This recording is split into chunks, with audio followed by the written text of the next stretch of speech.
And you're on, Chris. All right, good evening. Welcome to the Libertarian Party of Kentucky's presidential debate. We wanted to say thank you to everyone and the candidates for attending tonight. We're just going to go over a couple ground rules. I wanted to address a couple things. I understand that there's been some angst about the invitations. Understand that we've had a couple volunteers put this together. This was the first debate that they've done in terms of putting the debate together. They asked me to moderate fairly late in the day, and I agreed to do that. I hosted the presidential debates, the pre-convention presidential debates in Orlando in 2016, and agreed to do this evening. One of the things that I did want to mention is that there will be some voting that's going to be available, and the voting will allow the top candidates to be invited to an additional debate. We're going to have a couple of these rounds of debates, and we are going to try and include everyone who has been to at least one state convention. And we may, invite some other folks to kind of some open mic nights, and there'll be some voting as well, not unlike what we did with Orlando, especially with the national convention being in flux. And so that was the point of tonight. Just a couple of debate rules, 2 minutes per answer. Each candidate also has 3 1-minute either extension or rebuttal cards. You could use it for either, total of 3 though. And we've got a format this evening. We're going to get into a couple introductory questions for the candidates to tell us about themselves, a couple questions about some current events, some general election questions, pivoting to the general election, and finally some targeted individual questions. We'll then move to candidate questions. Each candidate will be able to ask one other candidate a question. We are going to limit that to 2 questions posed to any individual candidate. And finally, a chance for some closing remarks. The extensions cards, if you wanted, could be used for closing remarks, for introductions, whatever you wanted to do. But that's our rules. And like I said, the link to vote will be posted about halfway through the debate for people that are tuning in to be able to vote for your favorites. And again, the top finishers will be invited to another round of debates. This evening, we have with us 5 of our presidential candidates. They're not the only candidates, obviously, that are running for our nomination this year.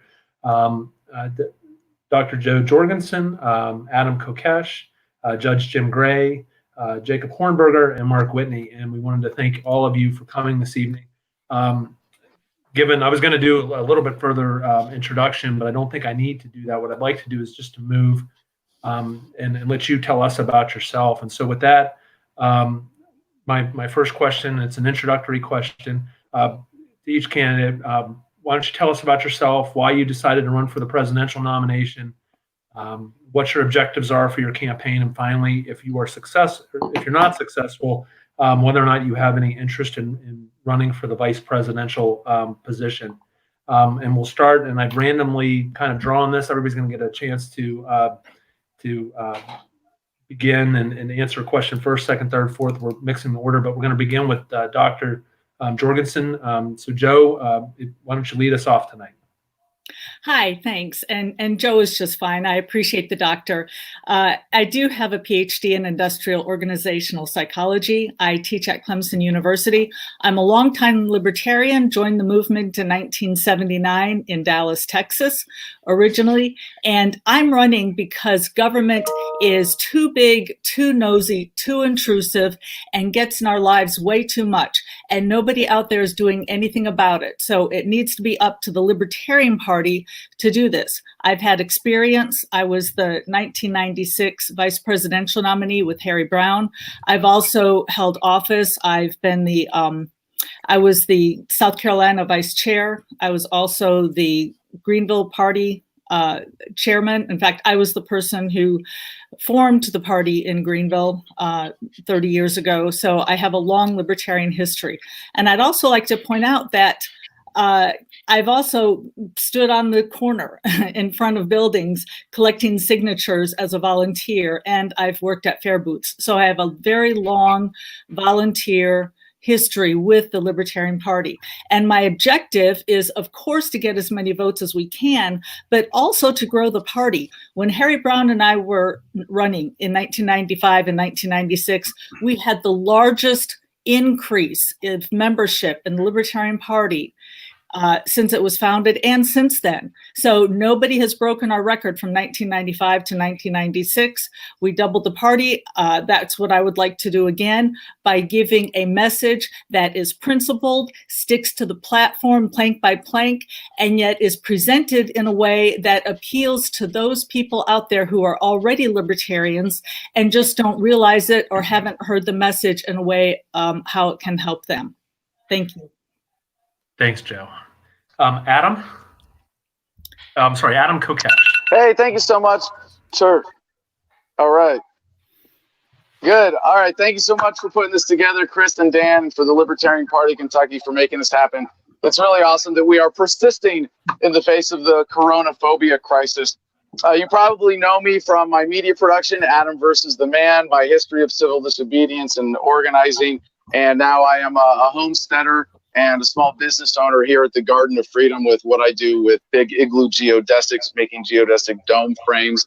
And I'm running because there's no one else running on the platform and with the message that I'm running on. And I think the future of the Libertarian Party is about principles and localization. I love quoting Larry Sharp here, who says a libertarian is someone who says you can be as liberal or as conservative as you want, as long as you don't force it on anybody else. Well, localization, getting government down to the community level, is the only way that we achieve that in practical policy reality, in a way that unites people beyond ideology. Everybody gets what they want when government is localized, customized, transparent, accountable, and set up based on your values, designed to meet your needs. This is how we take the Libertarian Party from being a debate club to a coalition force that it needs to be to start winning elections. It's also a very specific ethical standard to say we are not going to continue the unjust power of the federal government, because we're going to absolutely localize it in a process that leaves us with 50 independent states and up to 562 sovereign native nations. And as I've said before, to your question about the vice presidency nomination for the LP, I would love to have it. And there are a few candidates who represent a similarly distinct ethical platform that says we're going to throw the ring in the fire. We're not going to put on the ring of power at all. And really, any of the candidates would be great, but specifically those who have a platform with that same ethical standard, I would love to serve as the vice presidential nominee with, and to do whatever it takes to help the Libertarian Party. Thanks, Adam. Judge Jim Gray. Well, thank you. I appreciate the opportunity to Kentucky and all of you for being with us. For those of you that don't know me, I go back a long way, but I was the 2012 Libertarian candidate for vice president along with Governor Gary Johnson. Before that, actually, I will be the first Peace Corps volunteer ever to be elected president. I was a Navy JAG officer. I was also a federal prosecutor in Los Angeles. So I have quite a distinguished background, or different anyway. Some people say I've had trouble holding a job, but I don't think that's quite true. Nonetheless, then I've been a judge in Orange County, California for 25 years.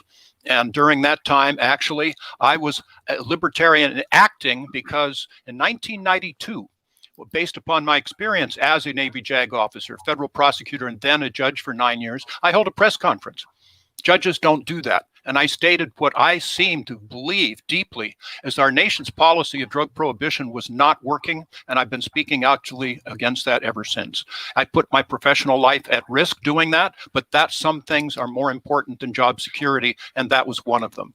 Since that time, with the passage of the so-called Patriot Act back in 2002, I could no longer be a part of any group that would condone, much less assist, this direct frontal attack on our civil liberties. And so I still remember the transition. It took me 13 seconds to decide I really am a libertarian. I joined the Libertarian Party, and I will be forevermore.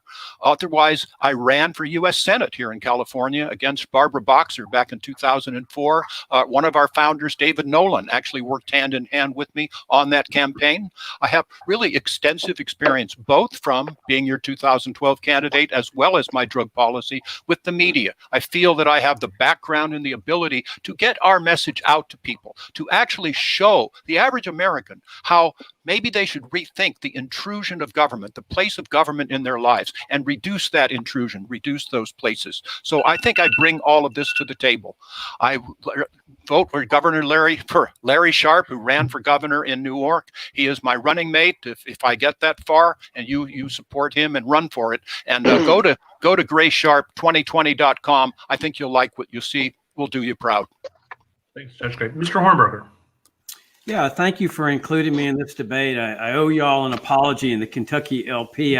Sorry I didn't attend your state convention. There was just so many conventions, conflicting dates, that I just couldn't make it. I went to 19 state conventions before the shutdown and absolutely loved it. I mean, I've never seen so much energy and electricity, and this shutdown has just been horrendous, especially in terms of the death and the suffering, but also because of what it's done to this process, of course, to a much lesser extent. I grew up on a farm on the Rio Grande in South Texas, near Laredo, Texas. I got a BA in economics at Virginia Military Institute, got commissioned as an infantry officer in the U.S. Army Reserves, got a law degree at the University of Texas, practiced law for 12 years, was an adjunct professor at the University of Dallas on economics, went to the Foundation for Economic Education and became seminar director, and then founded the Future of Freedom Foundation, whose mission is to present a principal case for libertarianism, and which I should emphasize does not endorse my candidacy. I decided to jump into the political arena because I want to live in a free country. I want everyone to live in a free country, and now I want everyone to live in a healthy country, a prosperous country. These Democrats and Republicans, even before this crisis, have led this country in a very bad direction. And we're seeing the bad direction now with this crisis, with dysfunctional economic systems, dysfunctional healthcare systems, dysfunctional monetary systems headed by the Federal Reserve. We have a chance here in this party to lead America out of this morass. This vote is no longer an esoteric matter. This is a life or death matter. And our principles for the party of principles are the way out of this thing. And that's why I'm seeking your nomination to run a campaign of principle for the party of principle. Thank you, Mr. Hornberger. Mr. Whitney. Give me 1 second. Mr. Whitney? Yeah, can you hear me? Hello? You with me? You good? We're with you. No? Not working. Lima Charlie. I got you, Mark. Okay, we back? Okay. So I was going to say, I worked it's cutting out again? It's cutting in and out. This is great. That's not good. Solid audio for me, Mark. Okay. So here we go. So I'm going to just so I was going to make a little joke, that some people need no introduction. I am not one of those people. My name is Mark Whitney. I'm coming to you from sunny San Diego. And I want to emphasize what a beautiful day it is here today, especially down at the beach. But this political moment that we're in right now, the beaches are closed, but the 7-Elevens are open. And the governor who issued that order that allowed the 7-Elevens to be open and close the beaches is now polling at 83%. The people love it. My point is, this political moment, we're going to need a nominee that can cut through the crap, a nominee that has a professional studio, a nominee that understands how to talk to a camera. You can't nominate somebody that's sitting in their library with a bunch of books behind their head. I think this is the first political presidential debate that has a judge, a criminal defense lawyer, and a defendant in it. That's kind of exciting. It's a pleasure to share the virtual stage with Judge Gray for the first time. We met in California. I am CEO of the Law.net Corporation. I have 20 years of executive experience. I'm the only candidate in this race that is a CEO, has 20 years as an executive. I have a libertarian family. My wife and I are both members of the life members of the National Party. I'm a life member of the California Party and the Iowa Party. And I'm very transactional in the way I look at this. I don't think there's any time for a lot of philosophy. I think we have to propose solutions. We need to end the war on drugs, trade, and terror, which the American people are with us at a rate of 75%.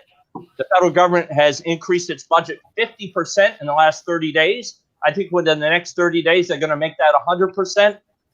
So this is potentially a great time to be a freedom salesman, but only if you pick the right salesman. And I think it should be me. Thanks. Thank you, Mr. Whitney. Our next question, this is the last softball question of the evening, is give us 3 reasons why our delegates should vote for you versus your competition. Mr. Kokesh, you'll go first on this one.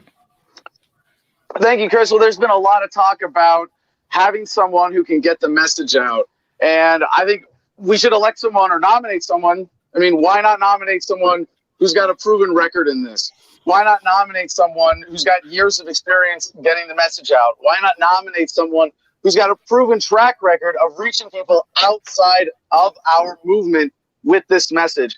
And on the last debate we had online with Mr. Whitney, he pointed out that with 100,000 in the bank, he probably has more than all the other candidates in the debate in terms of money in the bank. But we know that it takes more than money. It takes a message that wins people over. It takes a messenger with a proven track record. And I would put it back to Mr. Whitney. I think I have, if you combine everybody else's social media following, more than everybody else combined. I have the best track record of actually getting this message out there. I've got a book with over 250,000 copies in print. More importantly, in terms of the message, what are we actually presenting? So number 2, I would say, is localization, a message that unifies Americans across the political spectrum, that really embodies that libertarian principle of you can do whatever you want as long as you don't force it on anybody else. Get government down to the community level. It's localized. Everybody gets what they want. And the third, I think, would be my personal track record of putting my life on the line for what I believe in. You know, I'm not going to pull punches. Maybe you don't even like me as much as some of the other candidates here, but I guarantee you I'm going to be more valuable for the party because I'm going to work twice as hard as anybody else in this race right now. And I've proven that with my history of touring and getting out and putting my life on the line, both as a U.S. Marine volunteering for combat and as an activist standing up in civil disobedience, always doing what is right over what is legal. And again, I think the message, the track record, and getting this out in a way that can unify people with localization, that's really what it's all about. And I think that gives me an absolutely unparalleled edge in this race. I would mention having raised more money than all other candidates combined. I don't know if that's still true. A couple of people have made the total add up to now more than my total. But as Ken Armstrong said, the money follows the message. And I think we have proven that we have the best message with the Kokesh campaign. Adam, Judge Gray. Well, thank you. You know, this does give me a great opportunity to talk and share messages, and I'm proud to be among our fellow candidates. I think the first one is the media, that I've written more about the issues probably than any other presidential candidate in history, including James Madison. I've written 4 books. The last one is called 2 Paragraphs for Liberty, solutions that are practical, effective, responsible, libertarian. And it's out there. It's an Amazon bestseller now internationally. It's there. I have a podcast. It's called All Rise, The Libertarian Way with Judge Jim Gray. In fact, I've invited several of these libertarian candidates on the show. They did marvelous work. So I can get this media out.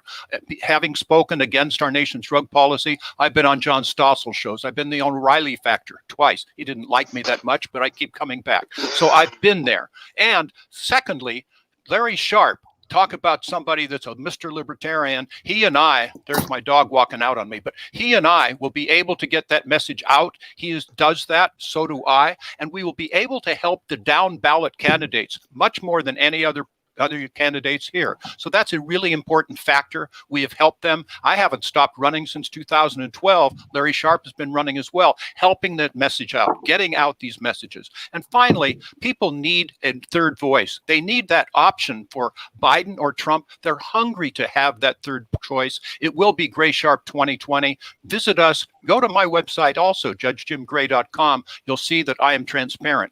Finally, I've written a musical. It's called Convention, The Birth of America, about the Constitutional Convention, how important it is. And I actually, at the Mississippi LP Convention and California, actually sang the encore, which is basically you are the we. It's George Washington looking at the audience now in 2020 saying, okay, we've given this Constitution to you. Now it's up to you. It's yours. Carry it forward, carry it on, protect and defend it, keeping it strong. I won't inflict a song on you right now, maybe sometime later, but I believe I can help us party and help our country. Thanks, Judge Gray. Mr. Hornberger. Ever since I joined the party in the early 1990s, I served on the platform committee for 3 terms. I have believed that the greatest asset of this party are our principles. I get the feeling sometimes that there's some people in the party who believe some of our principles are liabilities and albatross. I have never believed that. And I think this unique role we have in this party, the party of principle, is just the greatest asset we have. Right now in this crisis, the world is crying out for leadership, and we can lead America out of this morass by adhering to principle. And that means just rejecting all this hash of conservatism and republicanism and and libertarianism and progressivism, and run a campaign of pure principles, being who we are, fighting as who we are, not as Republican lights, not as Democrat lights, fighting as libertarians, being true to ourselves. That's number one. Number two, principles, our philosophy is practical because it's the only practical solution to all the crises that are facing America: the healthcare crisis, the economic crisis, the immigration crisis, the education crisis, this crisis we're going through today. Libertarianism is the way out. And so if I'm accorded the honor of your nomination, I'm going to make that case that if you like the direction America's heading in, vote for Biden or Trump. Doesn't matter. You're going to get that direction. You want a direction of peace, prosperity, liberty, harmony, and health? Come with us. And finally, I think it's important to run an exciting campaign. I think the cardinal sin of politics is to run a boring campaign.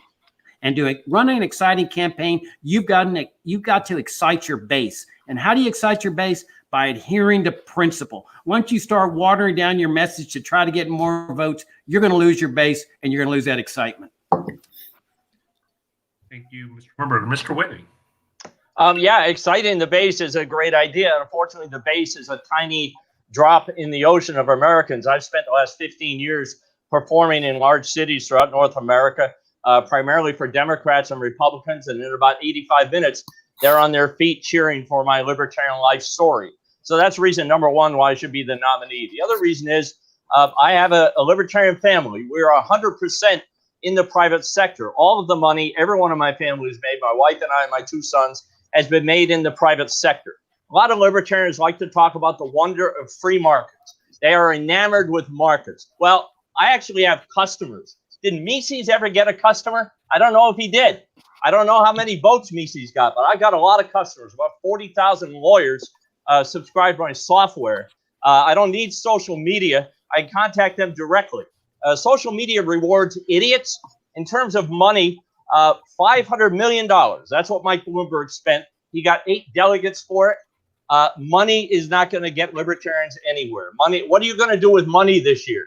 What are you going to do? Rent a stadium? We need to nominate somebody fast. That's what we need to do so that person can start campaigning. All right. Thank you, Mr. Whitney. Joe Jorgensen. Yes, first, I have experience. I was the VP candidate in 1996 when we doubled the party. I was on over 300 radio shows and traveled to 32 states. So I know what the campaign trail is like, and I've done that before. Secondly, I can present the message, keeping to our principles in a way that other people will want to flock to the Libertarian Party. When I joined the Libertarian Party, when I joined the movement in 1979, I was just so excited about the Libertarian Party, and I started talking about freedom and liberty with passion, and isn't this great? And basically, I was told, oh, you're part of the Libertarian Party?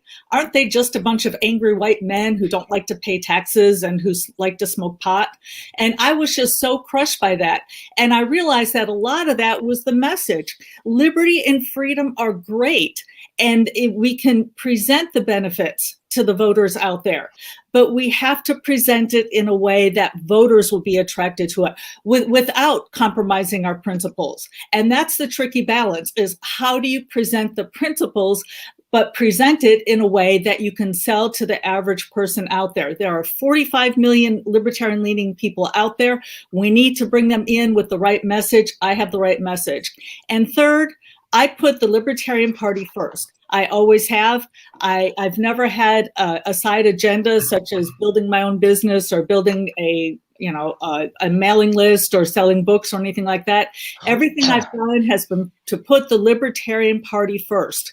And my goal would be to not only work on my campaign, but to also help the down ballot, to help other people who are running for U.S. Congress and U.S. Senate, and to keep them in the loop and to present them with a lot of our research so that we all have the knowledge to overcome the Democrats and Republicans. Thank you, Joe. Our next question is multi-part. And for this particular question and answer, I've got to set it up. As you may be aware, the president just temporarily halted immigration. Governors are temporarily shutting down businesses and churches and temporarily placing restrictions on everyday life in a number of ways in light of the COVID-19 outbreak.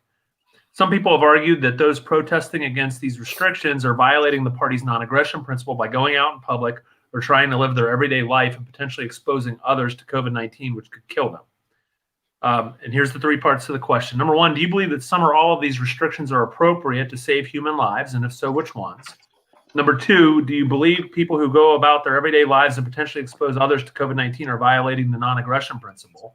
And three, if you are opposed to those actions, how do you sell that to a public that appears to love these infringements on liberty? And we'll go ahead and start with Judge Gray. Well, and thank you. And these are very poignant questions, really important questions. I don't believe that the government has the right to close down these businesses. And if you show people, it's arbitrary. Where you've seen people, I have a hardware store, for example. You're closing me down as non-essential, but then they can go to the box stores and they can buy hardware and everything. So you're harming me and helping my competitors. People should understand that. And what I say is it took libertarian courage to stand up to politicians, because politicians right to protect themselves. And all these governors and mayors and the rest, they are saying, oh, I'm going to do everything I can to keep you safe, keep you healthy. And then if you stay healthy, wow, I'm a hero. Or if you get sick, well, you can't blame me. I did everything I could, but they didn't consider the balance. They didn't consider what they were doing, closing down hundreds of thousands of businesses, many never probably to recover, taking away tens of millions of jobs. Those are harms too. That was an aggression we should not stand for. And it just gets so arbitrary. Mommy government, closing golf courses for heaven's sake. So we make recommendations. Stay healthy. No one wants to get sick. Stay healthy. Keep your distance of 6 feet away. Don't go near people if they're not wearing masks. Wear a mask yourself. That's something that's smart. And by the way, too, we all understand that the federal government has failed us, because they should have been having a plan. They don't know what the emergency will be. It could be an earthquake, a fire, a tornado, or a pandemic. But once it happens, it's too late to plan. Libertarians would plan. They would have those things ready. So we understand immigration as well. You can, if you are a business owner, you can advertise. Hey, we're not going to allow people into our store unless they're wearing a mask. We have a filtration system. We will take care of you. We will keep the distancing. We'll only have 20 people, 15 people in the store at one time. And then us, the adults, customers, choose. Now, look, if I'm 80 years old with pneumonia, I'm not going to go into any store. But otherwise, we as adults should be able to choose. That's the libertarian way. That's not the popular political way, because they're protecting themselves. We need libertarians to lead in this area. It's called libertarian courage. It's within our principles, and it actually works too. Thank you. And I guess I should mention on this one, I have been allowing an extra minute, 3 minutes, because of the compound question. Mr. Hornberger. I couldn't disagree with Judge Gray more. You've got a dysfunctional healthcare system today. You've had it in existence for more than 30 years. It's based on central planning, which is a socialist construct. That's why you have all this stuff that Ludwig von Mises called planned chaos. That's why you have all this tyranny. The idea that a libertarian is going to become president and become a better central planner than Donald Trump or Joe Biden is totally fallacious. There is nobody that can make this system work. And that's the message that we need to communicate to our fellow Americans, that we've reached a dead-end road with their system. You've got a dysfunctional economic system, which has left people without even savings to get through this crisis. You've got a dysfunctional healthcare system that's based on central planning and planned chaos, shortages of this, shortages of that. You've got a dysfunctional monetary system that's also based on central planning, where they're now plundering and looting people by destroying the currency. What I want to do, if I'm accorded the honor of this nomination, is argue to the American people that we libertarians want a new system, or new systems based on liberty and free markets, a total free market healthcare system that gets this government out of it entirely. I don't want to be a better central planner. I'm not going to be any better central planner than anybody else. It's central planning that is the problem. With freedom and free markets, a total free market healthcare system, an economic system where people keep everything they earn, and charity is entirely voluntary, where people can save money, where they'd have plenty of savings to get them through 2 or 3 months of unemployment, where you have a free market monetary system, where the government cannot debase and destroy our currency. Now we're talking about a genuinely free society. We're showing Americans how to get out of this crisis. And it's the only way to get out of the crisis. Libertarianism is the only way out of this, which means freedom and free markets. And that's the positive case that I want to make to the American people as a presidential candidate for this party. Thank you, Mr. Hornberger. Mr. Whitney. So getting back now to the real world, and I operate in the real world. As I said, I've been a CEO. I've been a chief executive for 20 years. And the most important thing for any chief executive, and this has nothing to do with who the best central planner is, the most important thing is to be honest. So if you're the president, you're a governor, you're one of the 51 chief executives, the most important thing is to be honest. The first words out of your mouth should be the same words that are in our party's platform. The Constitution shall not be suspended, even in wartime. There is no mechanism within our constitutional framework to suspend the Constitution. So that's message number one. The other part, message number two, the other part of the real world is, in the real world, citizens look to government to see what the government has to say. So if I was in the position of being behind a real presidential podium instead of the one I've constructed here, I would say, look, I have access as president. I don't have the authority to close things down, but we've been talking to some people here that are scientists and doctors. I got a doctor here who's going to come up and tell you a story about he just got his will together and his estate papers together, and he cries every night when he goes home, and he strips down in the basement and takes a shower before he hugs his children. So in the real world, I find that pretty persuasive. So we have a virus that's affecting the entire globe that is a hell of a lot more contagious than it is deadly. There's a lot of things that we don't know, but I think there is a role for the chief executives in our government to provide people with guidelines. And that's what I would do. I would provide people with a set of best practices and guidelines. It would be voluntary. Ultimately, the private sector is going to dictate how we get back to work. My company here, where I'm located, my headquarters is San Diego. I'm across the road from Qualcomm. Qualcomm makes all the chips. They'll make barbecue, sour cream, whatever flavor you want. They make chips. And so Qualcomm's got a management issue. All their floors over there are cubed off. People sit in cubes. So the private sector is going to have a lot to say about when Qualcomm goes back to work, because Qualcomm has to be able to buy an insurance policy to cover themselves from liability when the employees get together and file a class action suit for not providing a safe work environment. So that's the real world. And that's where I operate. I don't operate in this fantasy land like Hornberger. Thank you, Mr. Whitney. Joe Jorgensen. So your first question is, are restrictions like this appropriate? And I would say restrictions like this are never appropriate in a free country. This is a horrible twisting of our Constitution. We should never have been put in a position like this. And your second question is, does this violate a non-aggression by spreading the virus and talking to somebody else? I would say only if you broke into somebody's house and tried to cough on them.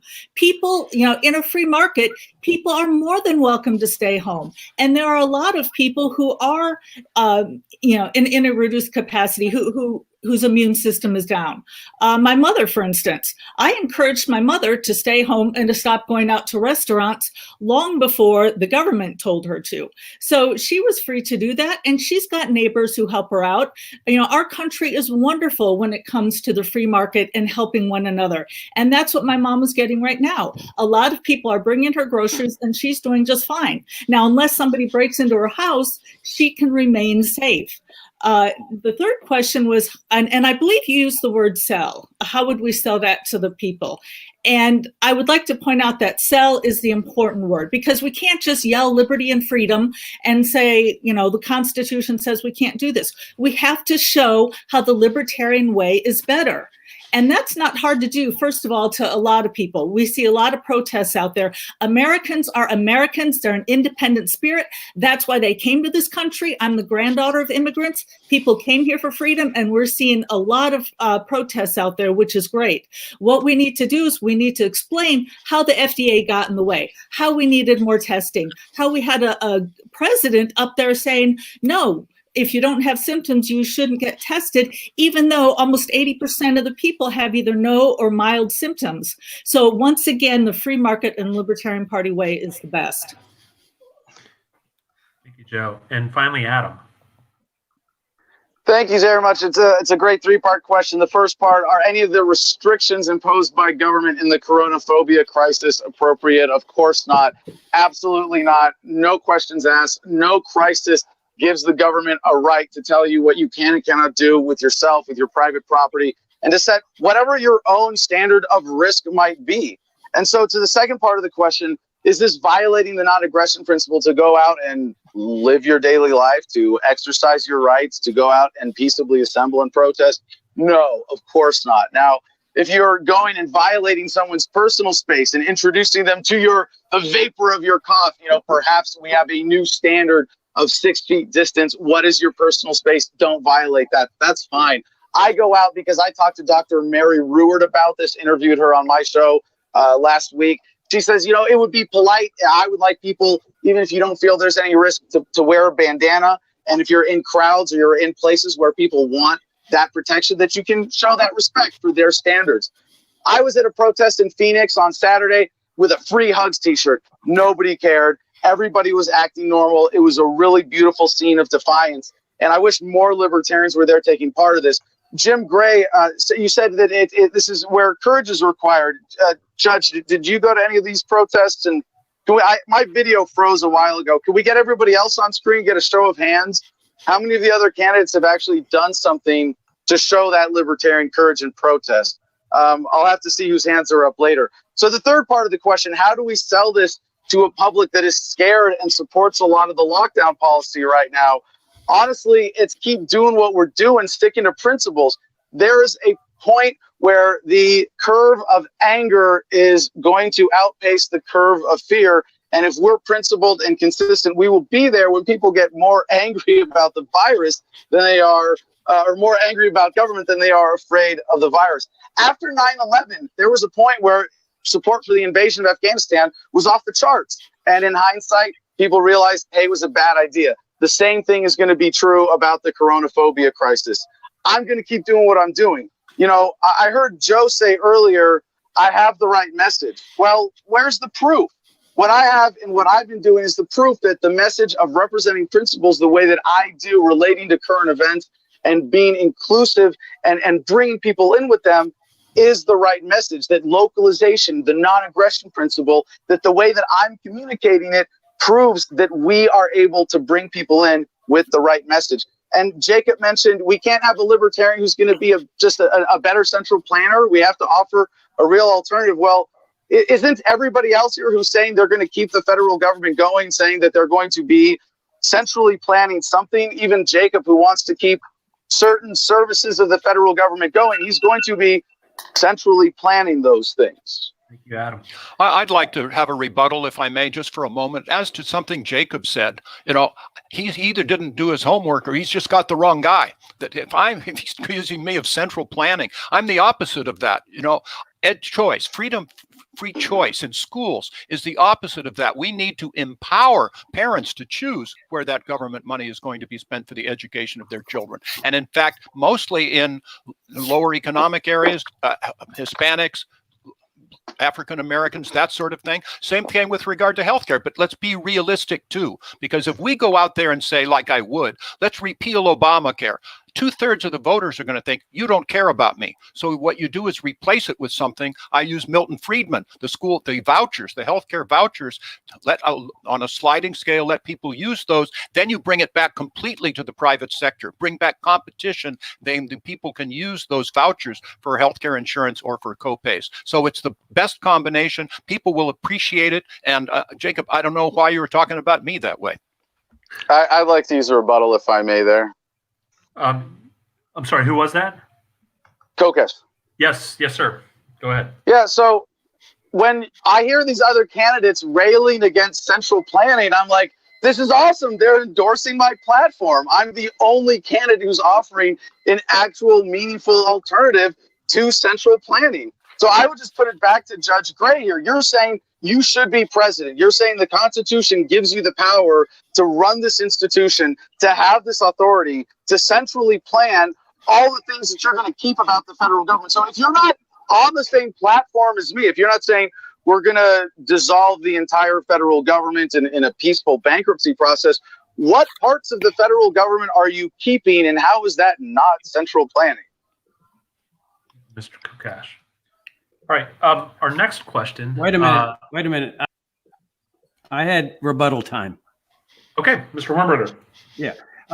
Judge Gray, you are a central planner by your very answer. You are an advocate of public schooling. You couldn't find a better example of a socialist central planning apparatus than public schooling. And your voucher system is just nothing more than a socialist plan that steals money from one group of people and gives it to another group of people. This idea of health savings account is another futile attempt to make this healthcare system work. It cannot be made to work. It is based on central planning, and your minor reforms are going to accomplish nothing. And Mark, you changed your tune on this. Last debate, you wanted a big panel of experts, just like President Trump, that was going to advise you, because again, you're going to be centrally planning this. And Adam, you call for 50 nation sovereign states, Virginia, that's going to have sovereign power with no Bill of Rights, no Constitution, with Medicare and Medicaid and central planning, and you're probably going to be the guy in charge of central planning this. Joe's the only one that's got this right. Freedom and free markets is the only solution. A separation of healthcare in the state, a separation of education in the state, a separation of money in the state, and a separation of economy in the state. That's genuine freedom. Except that Jacob wants to centrally plan protecting people from state government. Are you using another rebuttal? No, I'll leave it at that. Okay. You're welcome. My turn to rebut. Mr. Whitney, yep. Go ahead. Oh, this card in the ring here. You know, the way that Adam and Jacob talk is the reason nobody has this locked up. That's why Judge Gray is here. Up in Michigan, it took them 9 ballots to pick a winner. This race is wide open. And I want to just real quick review some numbers for you as to what happens when you engage in fantasy. I had a debate with Kokesh, and he told me he's only technically running for president. And Hornberger may also himself may as well be technically running for president. The nonsense he talks. Here are the numbers, right? Libertarian numbers: seats in the United States Senate, 0. Seats in the House of Representatives, 0. Governors, 0. Seats in state upper chambers, 0. I could go on. 0 is literally nothing to build on. Everyone needs to get in the real world here. And I'm going to give Judge Gray a compliment here and say, thanks for joining me in the real world. Thank you, Mr. Whitney. All right. Well, can I get just because I need to ask. If you want to use a rebuttal card, you can. No. It's sort of a technical question. No, my video is frozen. I can't see what's going on the screen anymore. Okay. It's frozen my browser. When I asked how many people had protested, how many people, which candidates raised their hands? I'm going to charge you with a rebuttal card if you want to go there. Oh, I didn't see. Okay, then I won't go there. Okay. All right. Our next question is some within the political realm are talking about holding China responsible for the COVID-19 outbreak, including by failing to share timely and accurate information about the outbreak of the virus. These measures may include financial sanctions and embargoes. Do you believe these calls for action against China are appropriate? Should they be held accountable? And if so, how? And we will begin this one with Mr. Hornberger. Absolutely not. What this administration is doing, the Trump administration, along with the complicity of the Democrats, is absolutely horrendous. Remember, before this even crisis started, President Trump started a unilateral trade war with China, where he bankrupted American farmers, and then he uses the money from tariffs that he raises unilaterally without even congressional approval, and in the finest dictatorial fashion, to establish a welfare plan for farmers that then they impose sanctions on the people of Iran that are leading the Middle East in terms of this virus and the death toll and the infection. I mean, this is it's what Hannah Arendt called the banality of evil, where good people are doing evil in the name of doing good. Sanctions against North Korea, sanctions against China.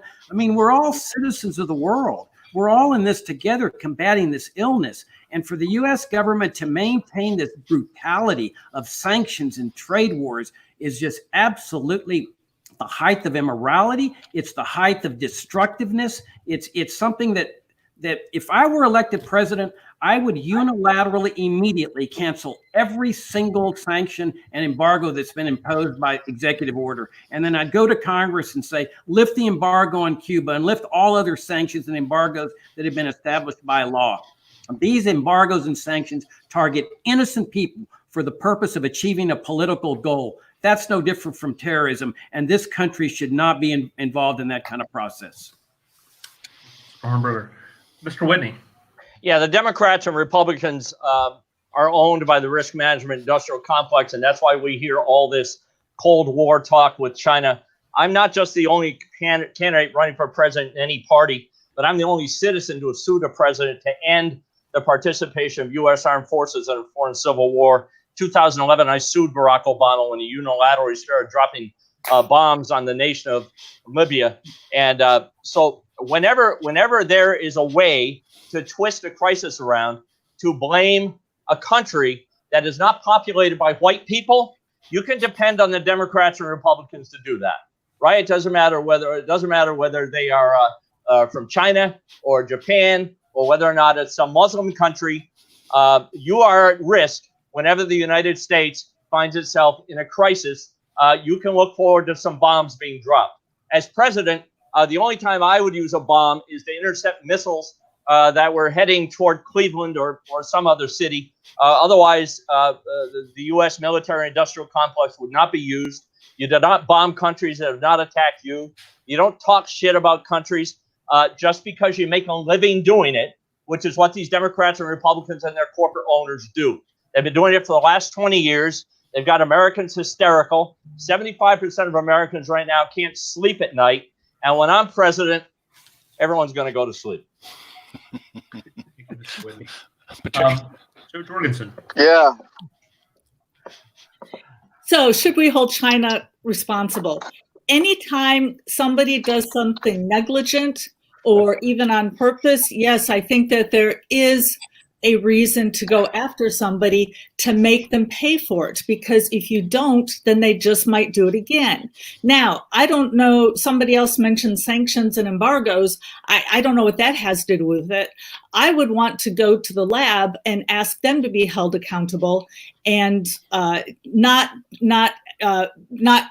we got to keep the countries separate from the citizens of the country. And of course, we don't want to penalize the citizens. Of course, we don't want to stop free trade, but I don't see why the lab shouldn't pay for their mistake when they did this. And apparently, and let me say, I'm not going to suggest we sue them today because we still have to find out exactly what happened. Of course, you don't go out and make baseless allegations, but that's where it's headed. And if that's what it looks like happened, then I don't see any problem with asking them to be held accountable. And keep in mind, that's one way that the free market works, is it holds people accountable. If you do something wrong, then you get punished either by the free market or through the courts or something else. So no problem with the courts doing it. What I would like to bring up, though, is the World Health Organization. And I'm glad that President Trump stopped payments there. My only complaint is he didn't stop it his first day in office. If I were president, I would completely get out of the World Health Organization. Once again, as with everything else that we find that we're part of internationally, is we end up footing the bill for all the other rich countries and some poor ones too, and then we get the brunt of it. The World Health Organization has done nothing to help us, and anytime you add a bureaucracy, it just makes things worse. So we need to be a free and independent country and have our own healthcare system and not be part of some World Health Organization. All right, Mr. Kokesh. So I'm grateful that I get to go after Jacob on this question, because he did a really good job answering that question from libertarian principles, and I'm generally on board with what he's talking about when it comes to free trade. And there's no excuse for government to interfere. And Trump starting this trade war before coronavirus, even became a thing. Yeah, that was already criminal because it's interfering with the right of individuals to trade without government interference. But there was something about that answer that is really lacking, and it's in the messaging that, I don't want to single out Jacob on this. A lot of libertarians do this. I think most other candidates here buy into this framing of open borders versus closed borders. And no matter what side you take, if you accept that framing, you're going to trigger somebody. And if you say, I'm for open borders, well, then everybody who wants to be able to control their community's immigration policy is going to say, oh, no, I don't want anything to do with that. And if you're for open borders and you say I'm for closed borders, then the obvious violations of libertarian principle are apparent. The answer is private property borders. And you can get this at the community level, have communities setting their own immigration policy. If you want to have a community where you disassociate from people of a different type, you have that right. If you want to live in a sanctuary city, you have that right. And a better framing of this question is, what's a legitimate border? Should we have private property borders, community borders, or government borders where you can't trust the government to control immigration anyway? And reframing it this way is way more inclusive. Thank you, Adam. And Judge Gray. There we go. Yes, and thank you. First of all, the free market in education and competition, Jacobs, is exactly what I propose. Same thing with regard to healthcare. So that's free market. That was what works. Quality, bring prices down, competition. As far as the arbitrary interferences in trade, the tariffs, for example, it's just a terrible decision.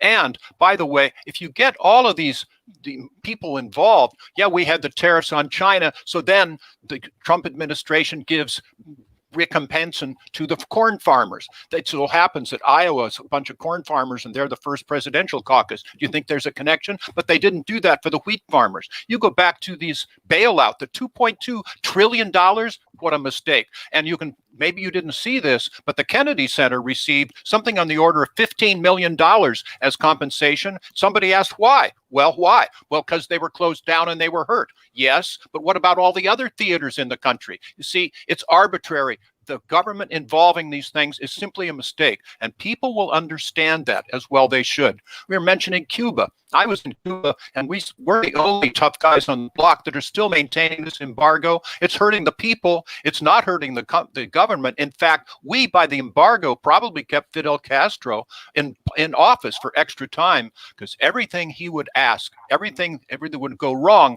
he could always blame the Yankee embargo. And to some degrees, it just simply rebounded against us. Yes, no of these embargoes, no of these sanctions. But like Joe said, and she's right, if China is stealing our technology, stealing is what they're doing, they should be held accountable for that. And if they're invading our intellectual property, they should be held accountable for that. We do it publicly. We show people, wait a minute, this is what China is doing, and the world market will see it, the world community will see it, and that's what actually works. These are libertarian values, not this artificial stuff that the Republicans and Democrats do. We are going to prevail. Thank you, Judge Gray. We're going to pivot at this point in our debate to some general election questions. And for these questions, assume that you've received and won the nomination. I'd like to use one of my 1 minute Yes, sir. Yep. Jim, I just can't let you get away with this. I mean, on education, you are a proponent of public schooling, compulsory attendance laws, school taxes, forcing parents to send their kids to this government institution. Your running mate, Larry Sharp, wrote a 3,000-word white paper. It's on his website, showing how public schooling can be made to work from a libertarian perspective. This is a socialist institution. The only free market approach to education is repeal compulsory attendance laws, get rid of the school taxes, and get the state entirely out of education. When you say vouchers or choice or freedom, this is all nonsense. Vouchers, you're stealing money from one group of people in order to fund the educational decisions of another a group of people, and you're trying to make your public school system work. Will you right now tonight call for a total separation of school and state and the end of all government involvement in education at the state, local, and federal level? Am I allowed to respond to that? If you'd like to use a rebuttal card, you may, or you can wait, and we've got another question. I'll respond later. It just doesn't need that much of a response. Okay. Our next question, again, is dealing with the general election questions. These questions, again, assume that you've received and won the nomination and are couched that way. Candidates, particularly libertarian candidates, run for a variety of reasons, running from putting out a message to ballot access to obtaining federal matching funds to growing the party. And some candidates run because they believe they can actually win. Some candidates run to do several of those things. For you, which of these things is your candidacy about, and how do you plan to actually accomplish those objectives? And we'll start with Mr. Whitney. So things have changed. Everything was going great out there on the campaign trail until the virus took away the trail. So now if you're running for president, you check your Facebook page and you do things like this. So things have changed a lot, which puts a premium on somebody like me who can cut through the crap and get attention. This little act that the two lawyers are putting on here, Judge Gray and Attorney Hornberger, you know what? It looks like a bad impression of Democrats or Republicans. And you know what people are going to see when they hear that crap? They're going to go to sleep. The national media is going to look at that and they're going to go to sleep. And the nominee will be a non-event, right? Judge Gray has stature. Attorney Hornberger's got a little stature. You know what stature is in this market running for president? Zero. A lot of people are excited about Justin Amash because he's got stature. Zero. Stature doesn't matter. What matters is story. I'm the guy with a story. I'm a better lawyer than either one of the two lawyers in this debate. Way better. I beat the biggest law firm in the world, 40,000 lawyers as a high school graduate. I beat them 3 times like a rented mule. I talked IRS down from $1 million to $20,000. I'll be a human battering ram going at Donald Trump and going at Joe Biden, who's working out of his basement, just like Jim Gray and Attorney Hornberger. So, let's get our act together. Let's light it up, and let's stop doing bad impressions of Democrats and Republicans like these two clowns are doing. Okay. Joe Jorgensen. Oh, I'm sorry. Let me get my timer started. Okay. So the Libertarian Party is a political party. We're not a debating society. We're not a philosophy club. Our goal is to get out there and get votes. So yes, votes are important. And even if we don't look like we're going to win, we need to still act as though we are going to win and what we could do when we win the presidency. And I'd like to quote Ed Clark, who was the 1980 presidential candidate and the first Libertarian presidential candidate that I voted for. Somebody asked him, is it really possible for you to win and become president? And he said, if I could sit around the kitchen table of every American home here and explain libertarianism to each family, I would win overwhelmingly. And I believe that's true. And that's the tact we have to take. Now, we can't just go after votes. And unfortunately, we've had campaigns in which candidates weren't interested in the party so much, but they were more interested in the votes. We have to be interested in membership. And as I mentioned before, I helped double the party membership back in 1995, 1996, and membership would be a top goal, because what good does it do to get a bunch of votes and then have everybody who voted for us just leave and not help the movement? We're not going to all get into office all at once. We need to work on every level of campaign. The presidential candidate is a very important candidate because this is the person who kind of represents the party who people go to be interviewed during the campaign. And that candidate needs to help the down ballot, help everybody down, U.S. Senate, U.S. Congress, as well as governor, and right on down to mayor. We need presidential candidates at all levels. We need donors to help them. We need supporters. We need people ringing doorbells for them. The only way to do that is to grow the party. So I think that growing the party is every bit as important as votes. Joe. Next, Adam. Well, I'm surprised I haven't heard anybody say that we are running for nothing more and nothing less than a world set free in our lifetimes. I am running to win. I'm the only candidate with a practical platform, with a solution as big as the problem, ready to be applied on day one. Now, I understand that it would take a black swan kind of event, which we might be in the middle of right now, in order for a libertarian to win the presidency in 2020. But we still have to be running to win and ready to win if we want to achieve a world set free in our lifetime and use the Libertarian Party as the vehicle of achieving that and building to that.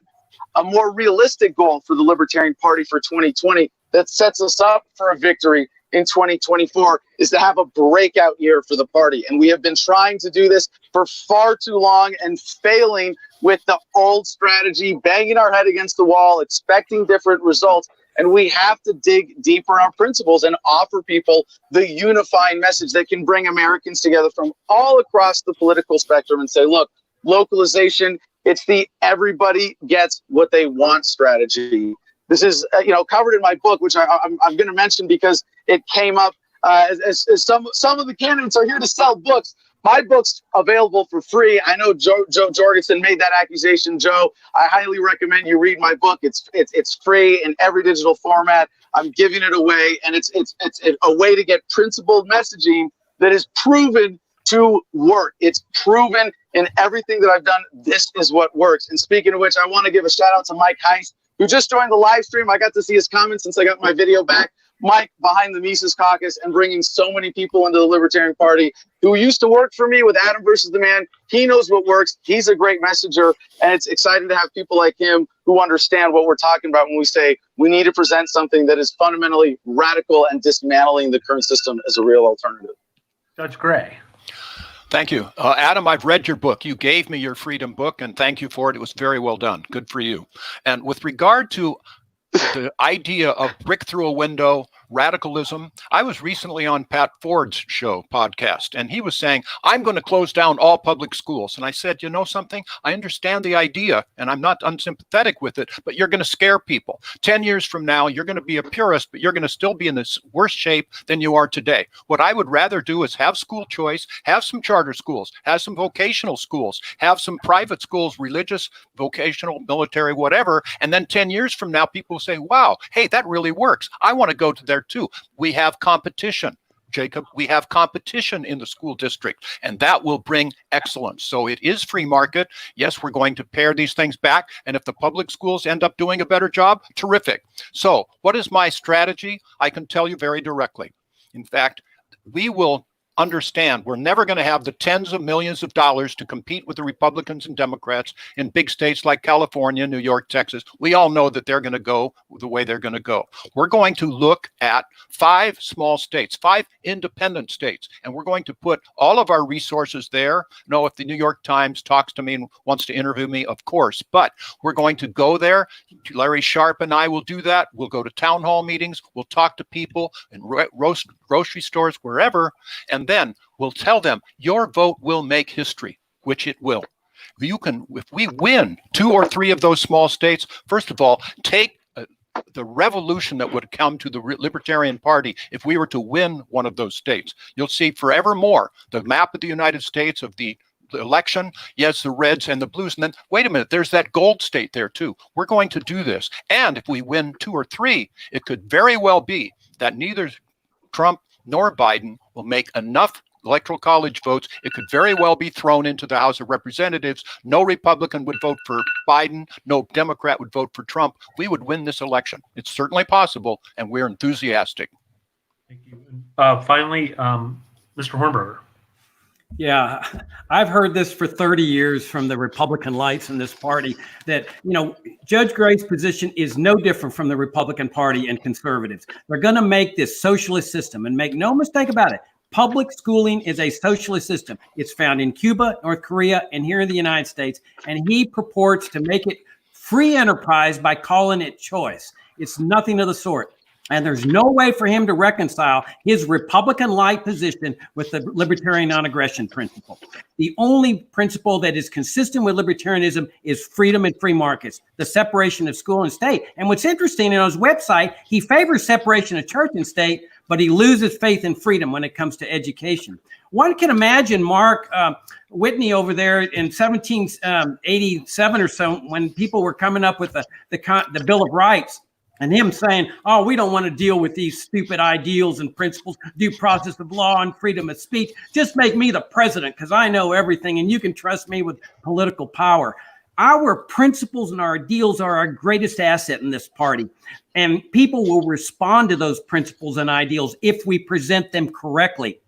That's what we need to do to get out of this. I have no interest in running an educational campaign. I want a campaign that's going to win, that's going to go after Trump, that's going to go after Biden. I have no pretensions about what our odds are, maybe a half of 0.5% or something. But you get in there and you fight to win, but you fight to win with your principles, our principles. Those are our weapons, principles, ideals, sound ideas on liberty. The Democrats and Republicans have the money. They have the power. They can keep us off the ballot in several states. But we have what they don't have. We have our principles in this party of principle. We have our ideals, and we have sound ideas on liberty. I'll take those into battle any day of the week.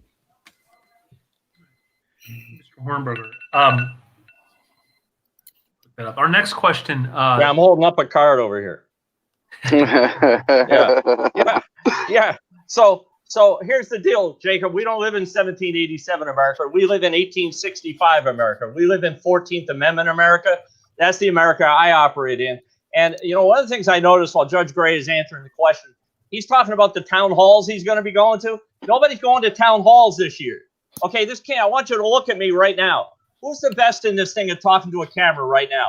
I talk to a camera better than anybody on the planet. Nobody talks to a camera better than me. Judge Gray hasn't looked into the camera once this entire debate. You can't nominate a guy who can't find a camera. Jesus. This should be over. Let's just go. Let's just do this, okay? Holy shit. Find the camera, Your Honor. Mr. Whitney. God damn. Yeah, what? All right. Mr. Kokesh. Yeah, I want to actually have a small rebuttal here and respond to one of the comments that I've been seeing on the screen here. First, Judge Jim Gray said, you can't be radical or extreme. I forget the exact wording, but I think when we use the word radical, we need to actually use the word properly. And the definition of radical is striking at the root of the problem.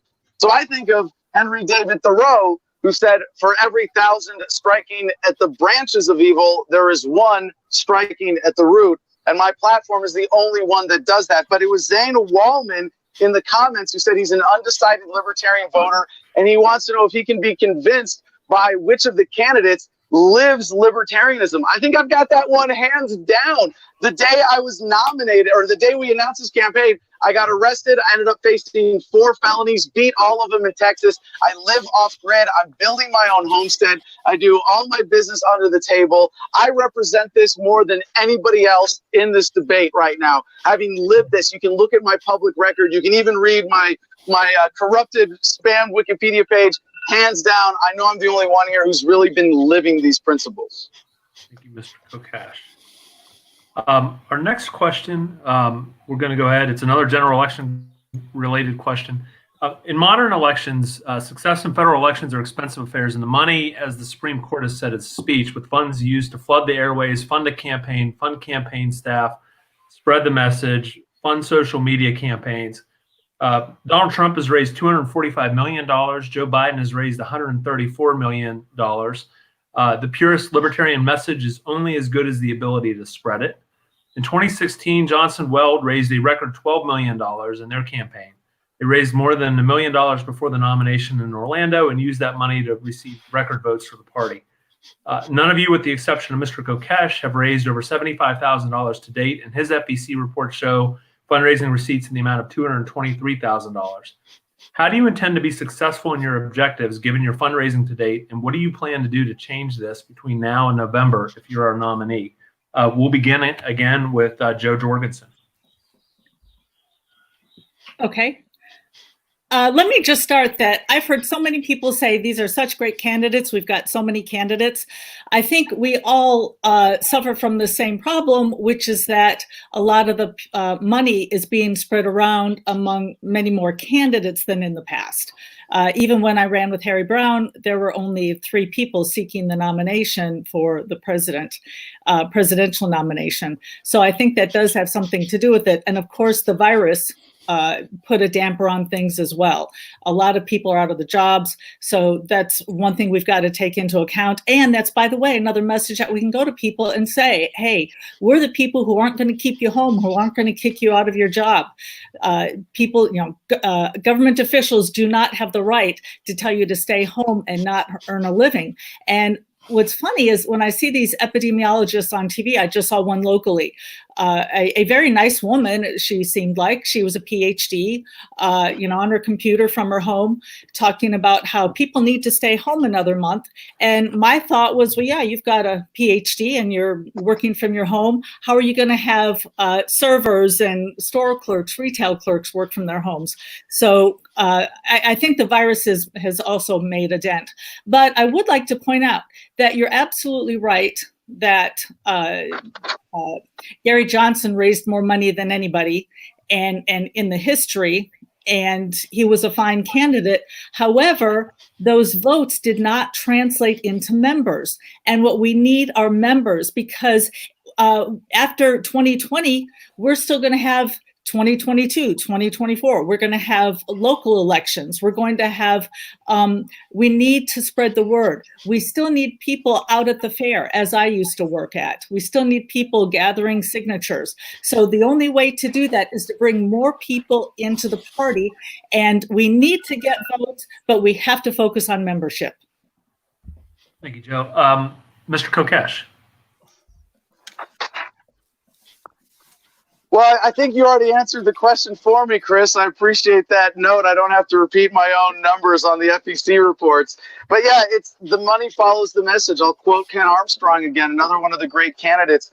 And if you have a message that resonates with people outside of the party, you're going to get money from outside of the party. You're going to bring in more resources to the party. That's what we've been doing with this campaign the whole time. And, what Joe said is that there are more candidates, and so the same amount of money is being spread around to the more different pools, and that's only a problem if you can't bring in people from outside of the Libertarian Party. And we have some candidates who are very popular within the Libertarian Party, but then we have I don't think that other than myself, John McAfee, maybe Vermin Supreme, who have proven appeal outside of the Libertarian Party. And since I'm obviously I'm doing the right thing, we're raising record amounts of money. I just want to take this second to say, victims of family law, being able to reach people who feel that they have been disadvantaged in divorce and family courts and worried about child custody issues. This is one of the things that I am doing that is resonating with people outside of the party, that is helping build this coalition. Every American has been negatively affected by a divorce, worried about losing their kids, been a child of divorce like myself, or in some other way had their life negatively impacted by this issue that gets swept under the rug. Talking about these real world issues that impact people's daily lives that libertarians aren't talking about, that's how I've had success. That's what I'm going to keep doing. Thank you, Adam. Judge Gray. Hi, Mark. How you doing? By the way, you said that people are going to be sleeping. They're not going to be sleeping if they're laughing at your jokes. You do a good job. And I think we're seeing a little desperation from Jacob as well. But okay, look, the understanding here is that Bernie Sanders did a really good job in getting his message out on the media.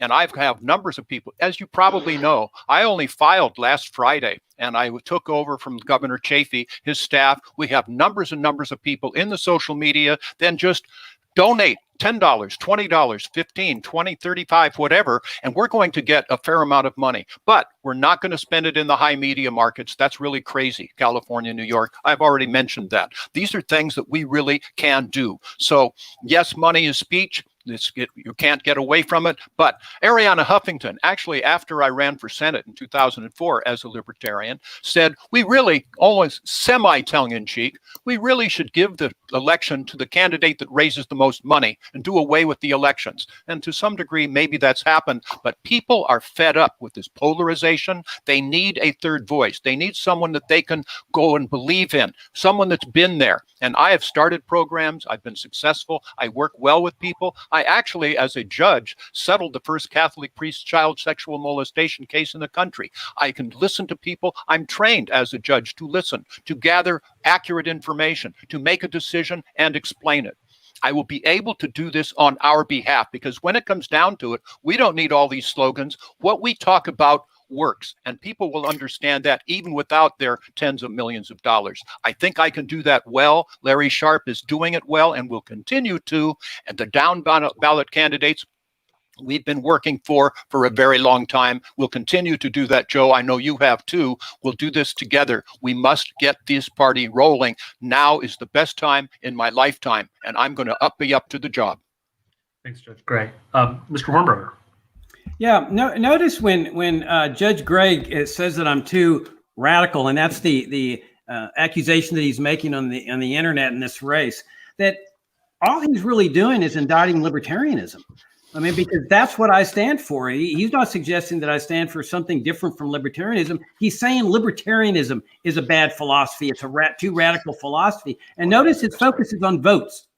You know, if we want the $5 million or $10 million and we want big vote totals, why don't we just bring Jeb Bush into the party? Mitt Romney. Let him be the presidential and vice presidential candidate. We'll get ballot access. We'll get lots of votes. We might even win.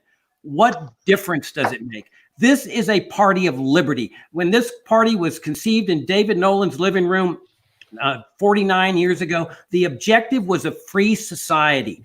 And it was a radical philosophy, a beautifully radical philosophy. I say let's embrace this philosophy. Let's not run away with it. Let's not run a Republican-like campaign because we're scared of losing votes. Let's stand up to the American people and be honest and genuine and say, this is who we are. Why do we want to be a Republican-like? Why do we want to be like Mitt Romney or Jeb Bush and advocate all these Republican-like campaigns, positions? Why don't we be libertarians? Why don't we stand for who we are? Why don't we go into this battle with pure libertarian principles? Wherever the money falls, the money falls. Whatever the ballot access happens, fine. Whatever the votes are, but at least we fight as who we are rather than who we're not. And we may go down. There's no question about it. We could play it safe with Judge Gray as the nominee. I mean, that's playing it safe. We get our 3 or 4%, maybe even 5%, and everybody's excited. This party's been here for 49 years, and we're excited about a 3 or 4% return. I say let's roll the dice. Let's do something bold. Let's run a pure libertarian campaign, what Judge Gray calls a radical campaign. Yes. That's our philosophy. Yes. Mr. Whitney. You know, the whole purpose, really, when you get down to what are we honestly doing here, the Libertarian Party every 4 years runs a very well orchestrated publicity stunt.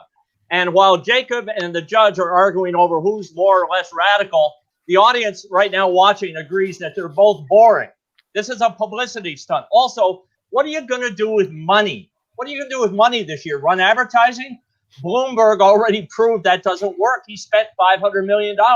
And Jacob's right. You could bring Jeb Bush over and run him as the nominee, and it wouldn't move the needle. You know why?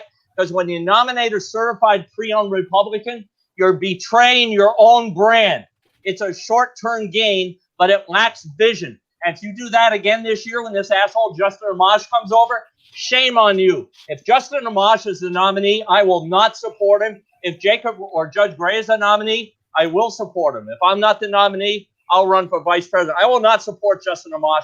If you're the party of principle, stop nominating these criminals from these criminal organizations who come over here at the last minute, grab the $10 million, and launder it to their family and their consultants and just say, fuck the Libertarian Party, and then they're gone. Stop nominating these pricks.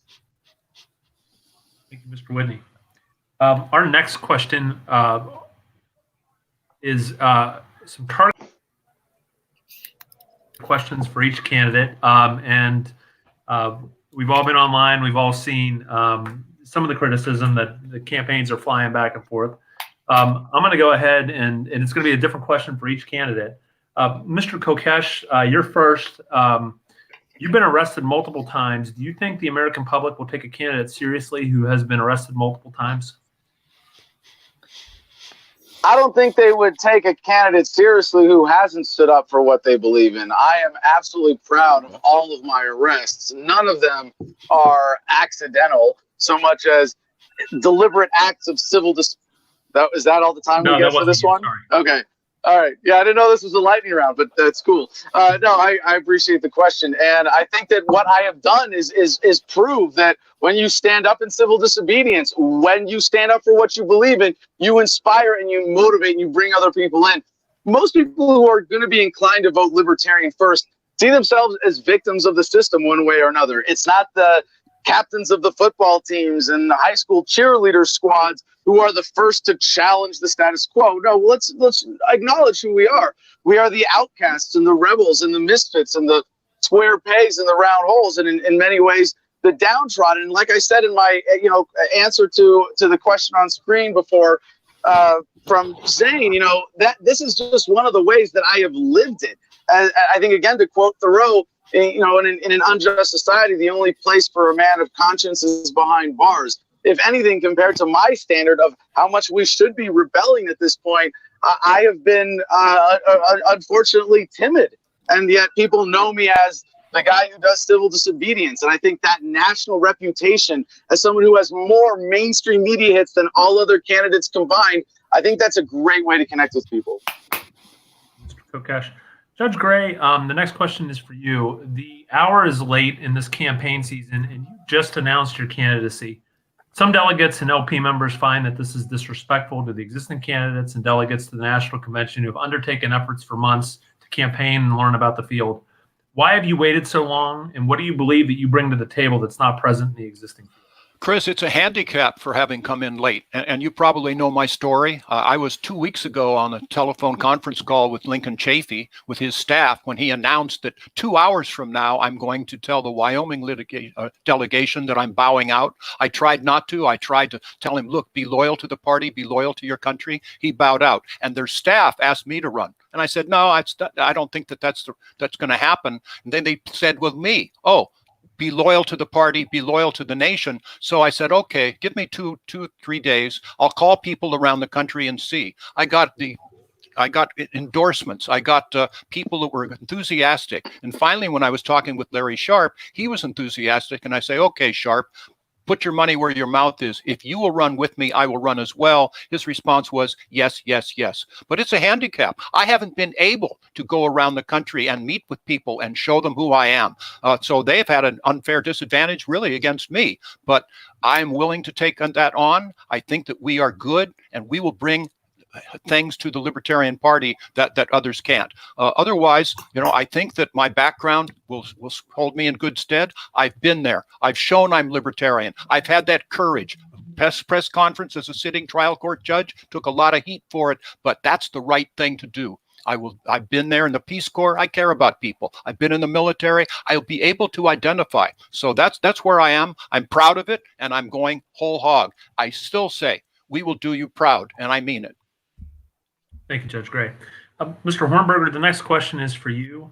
One of the things a successful general election candidate needs to do is to sell our platform and principles to general election voters without compromising them. And that includes independents and dissatisfied Republicans and Democrats, particularly at ballot access, is a concern, which it is for some of our affiliates.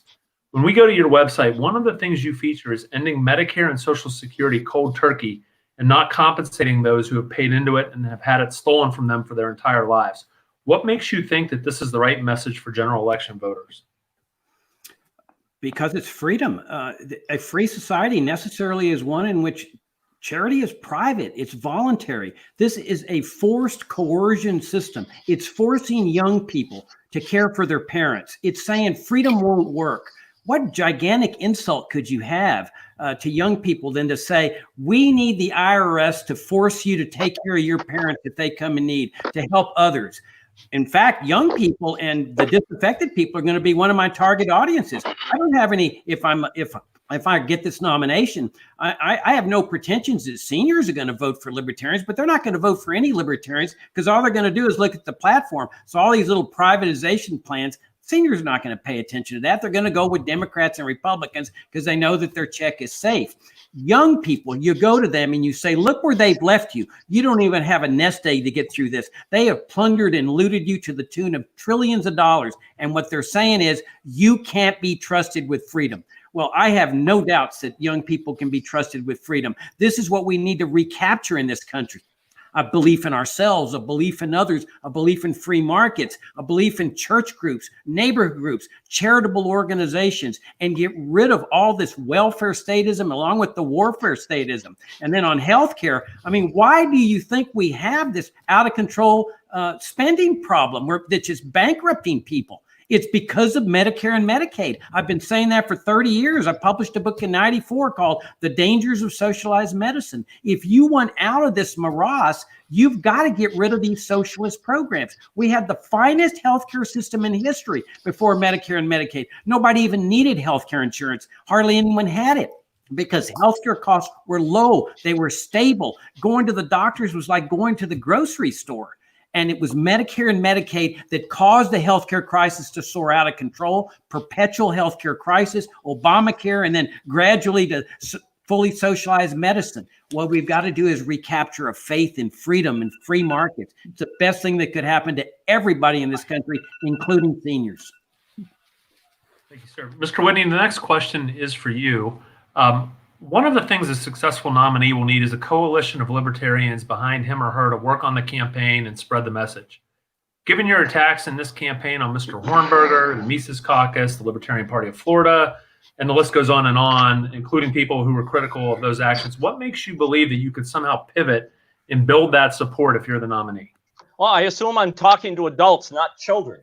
Again, I remind you of the record of libertarians: 0 in the Senate, 0 in the House of Representatives, 0 governors. That's the record, right? So do we have enough adults in this party to put on our big boy pants and really go after it? Do we? You know, I'm not advocating fraud. Jacob says vote for me because I want to commit the biggest fraud in the world that's ever happened. I want to disenfranchise. I want to rob the people who paid into Social Security of all the money they've paid in. That's literally what he's running on. I know a little bit about fraud, right? I spent some time in federal prison 30 years ago for lying to the bank. I know more about fraud than anybody here. I would never advocate that. It runs against our party's platform. So if you want to be transactional and you want to get some results, I'm the guy here doing business. If you want somebody to be your friend, I'm not that guy. That's not why I'm here. I'm a businessman. I'm doing business here. Look at this set I have, right? Look at the lights. Look at the presentation. I'm ready to do business. I'm not going to blow smoke up your ass and pretend I want to be your friend. I want to go out there and I want to see Donald Trump and Joe Biden. I want to see wet spots form in their pants when I take them on. That's what I want to see. And that's what I'm wired to do. And that's what we need to have. And that'll get publicity. My story will get publicity. And let's just disqualify anybody that's advocating fraud. Let's just do that right now. Let's just grow up. Really. Let's grow up and go after these people, right? You don't need me for a friend. You need me for a torpedo. Thank you, Mr. Whitney. Finally, Joe Jorgensen, you were Harry Brown's running mate in 1996, but for those who have joined the party after that year, we haven't really heard of you. What have you been up to that would be considered promoting the LP in any significant manner between 1997 and 2018? So a lot of people have asked me that, what happened to me, and also have you gone Republican? I can tell you that I've been purely Libertarian. I have voted Libertarian in every election, and I've been not as vocal before because I needed to quickly change my career. Unfortunately, shortly after the Harry Brown campaign, I found myself in what would be called the buggy whip industry, or the Blockbuster video store. And I needed to find a career really quickly, or I was not going to be able to support myself, which would not help the Libertarian Party at all. So I received my PhD in industrial organizational psychology, and I started a new company. And by the way, Mark, great to see you. Just wanted to let you know that actually I've had 20 years as a CEO as well.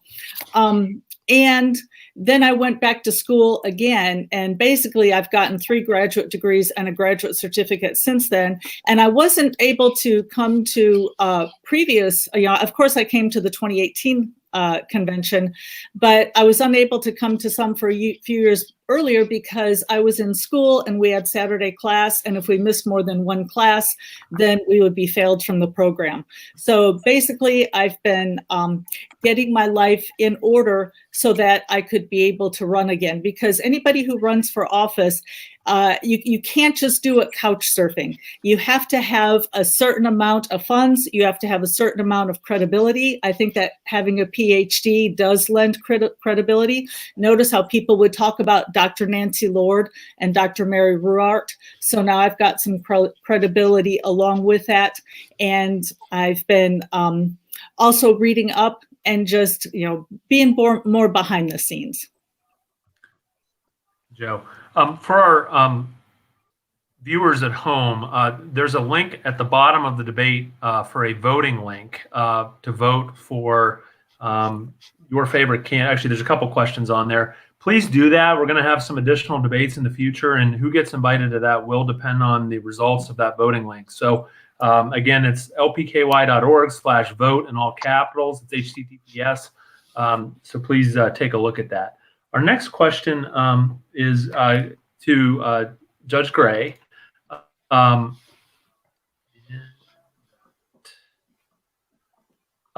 Judge Gray, obviously your support for the 2016 Libertarian Party ticket is well known, including your friendship with Bill Weld. When Bill Weld said in 2016 that someone should speak up for Hillary Clinton, were you supportive of his statement? And if not, did you say anything to him about your disapproval of it?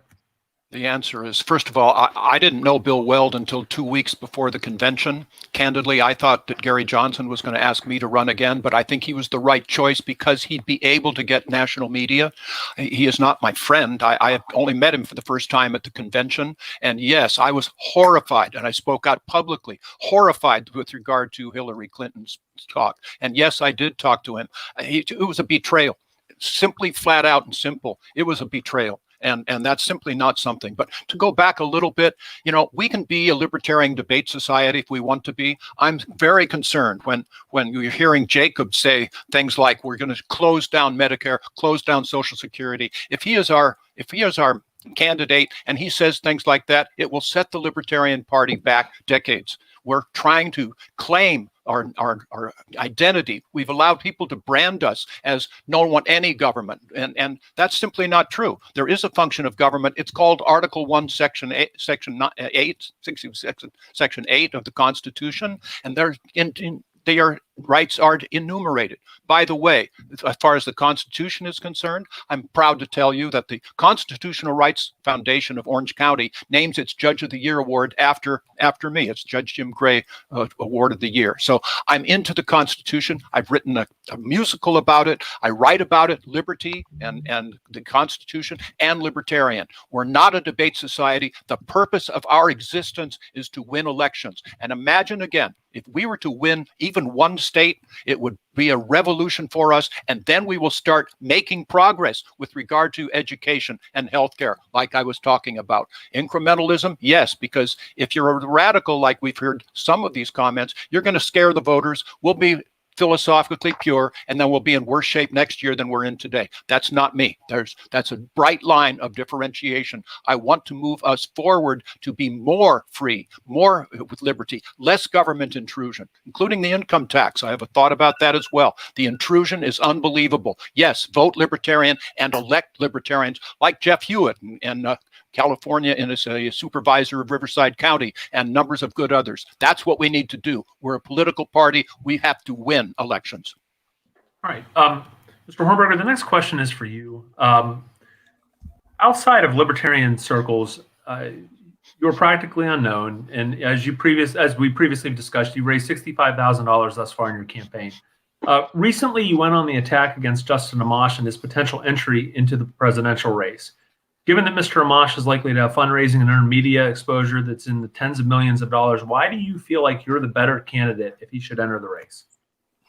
Well, I'm going to shock Mark Whitney because Mark, I agree with you. I mean, I think that if Amash comes into this race at this late stage and circumvents all these debates, it's a travesty because Amash, yes, he's libertarian, but he's also a libertarian conservative. He shares many of the same Republican-like views that Judge Gray does. He believes in Medicare and Social Security. Even while these guys rail against socialism, they embrace these socialist programs. Social Security and Medicare originated among German socialists.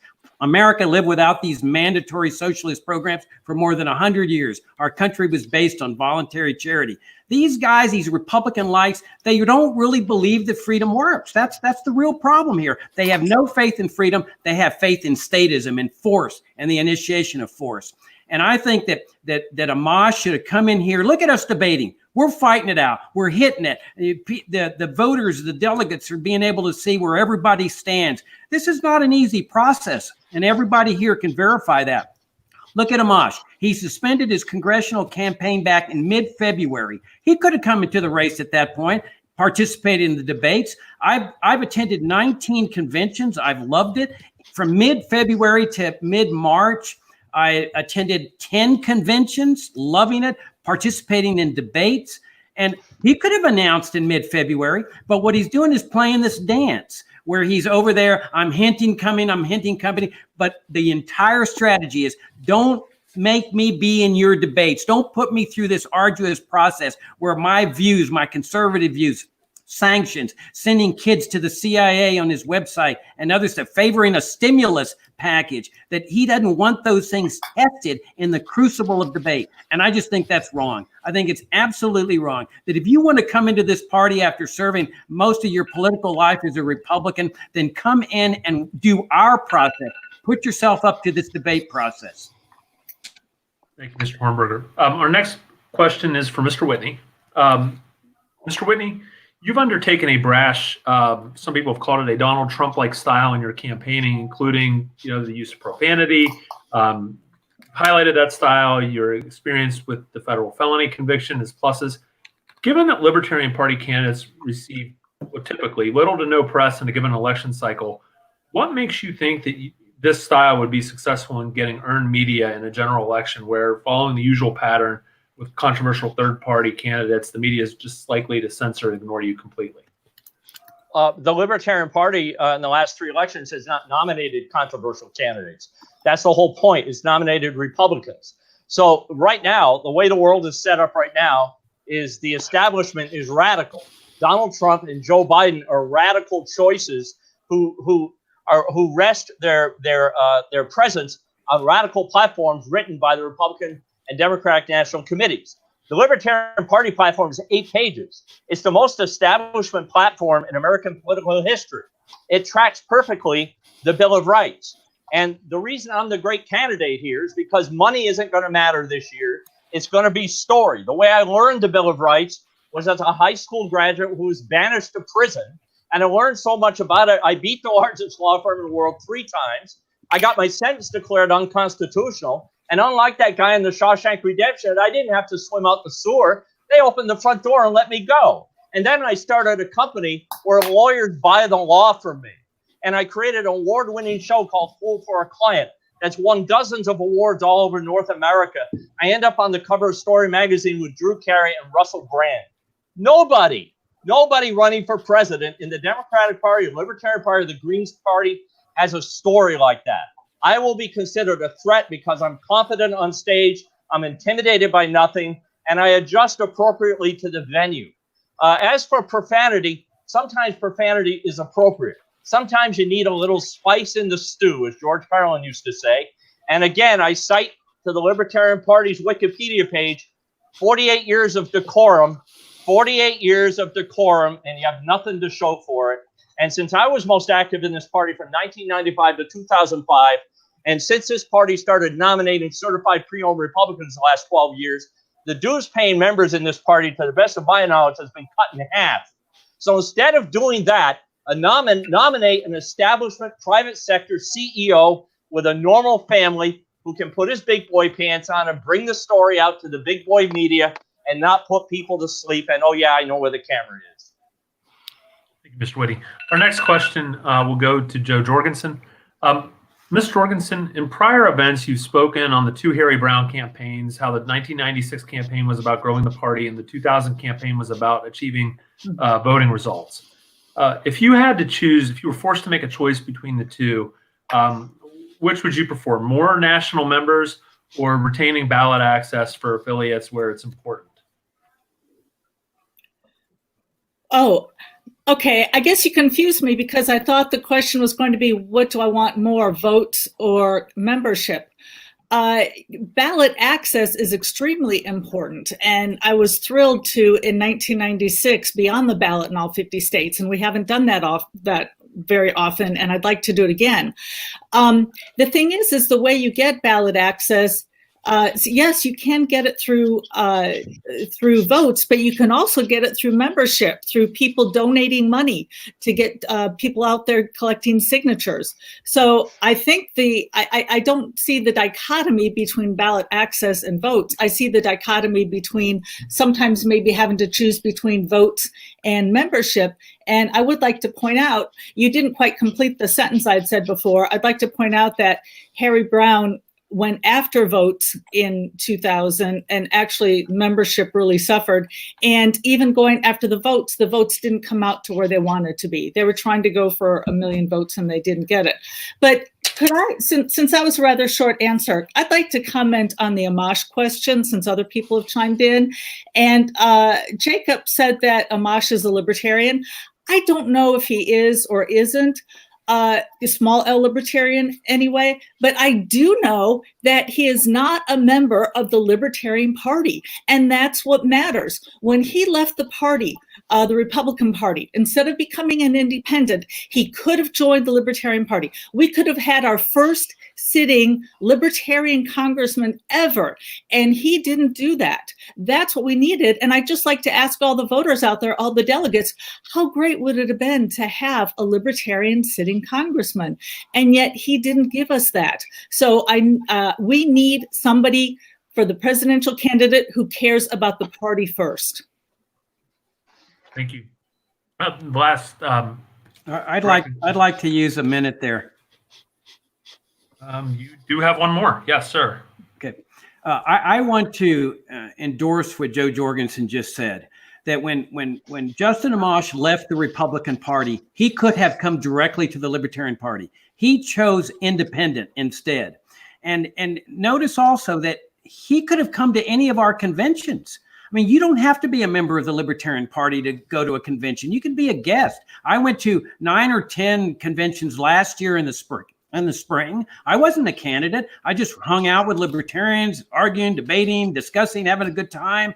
Most of them let me give a talk. If Justin Amash had said, hey, I want to come to your conventions, I want to just give a talk, every state convention, I guarantee you would have said, we would love it. You're a congressman. You're going to draw a crowd. We can get new members.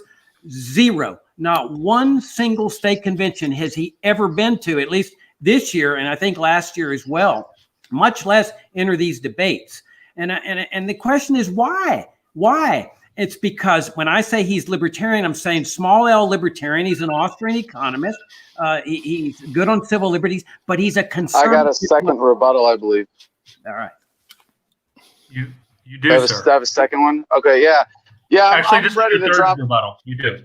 But go ahead. Oh, so this is my last one, right? Yes, all right. sir. So I'm just ready to drop a bomb on Joe and Jacob here, because to hear them criticize Amash for not being active enough in the party, coming from them, wow, that's really rich. And Joe, you said we want someone who cares about the party first. When you were asked about where have you been for the last 20 years, you said you needed to change your career. You cared about your career before your activism, and you didn't care about matching those up to make them compatible or synergistic, as I have in dedicating my career to the cause of freedom. And Jacob, since he ran in 2000, against Harry Brown for the nomination, how many state conventions have you gone to in the intervening years? If you guys want to play this game about who's got connections with the Libertarian Party, I've been a member since I was first able to afford the lifetime membership when I got back from Iraq. I've been a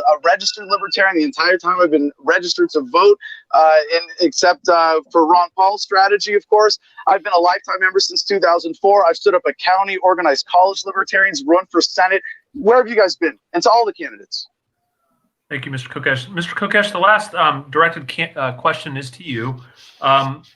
You have suggested that if you were elected, you would file an executive order to dissolve the federal government on day one.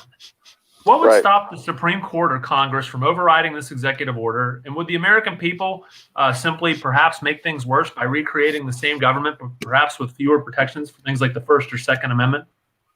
Oh, absolutely not. I think that's really missing the most critical part of what this platform represents, is that, and Mark Whitney tries to make fun of me because I said I'm not running for president except in the technical sense. Well, yeah, because you have to be a psychopath to want to be president of the United States. You give me the ring of power, I know what I'm supposed to do with it. Throw it directly into the fire. And I get asked, is this platform constitutional? Heck no. Of course it's not constitutional.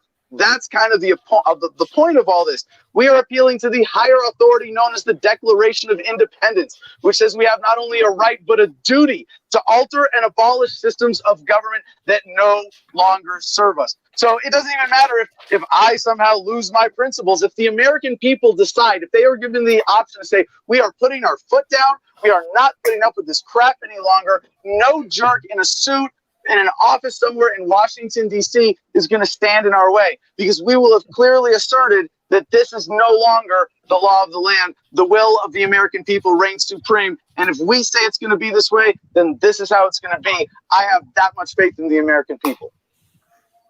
Mr. Kokesh, the next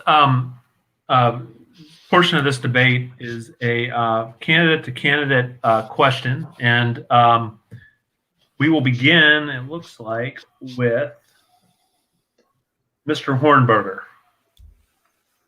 All right. Judge Gray, with respect to your positions on Social Security, health care, education, and immigration that we've discussed today, can you tell us how your positions differ from positions held by the Republican Party?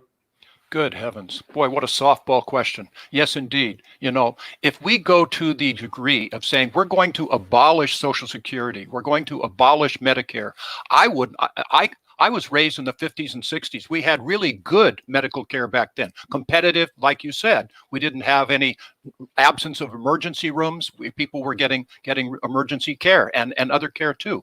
But it's here.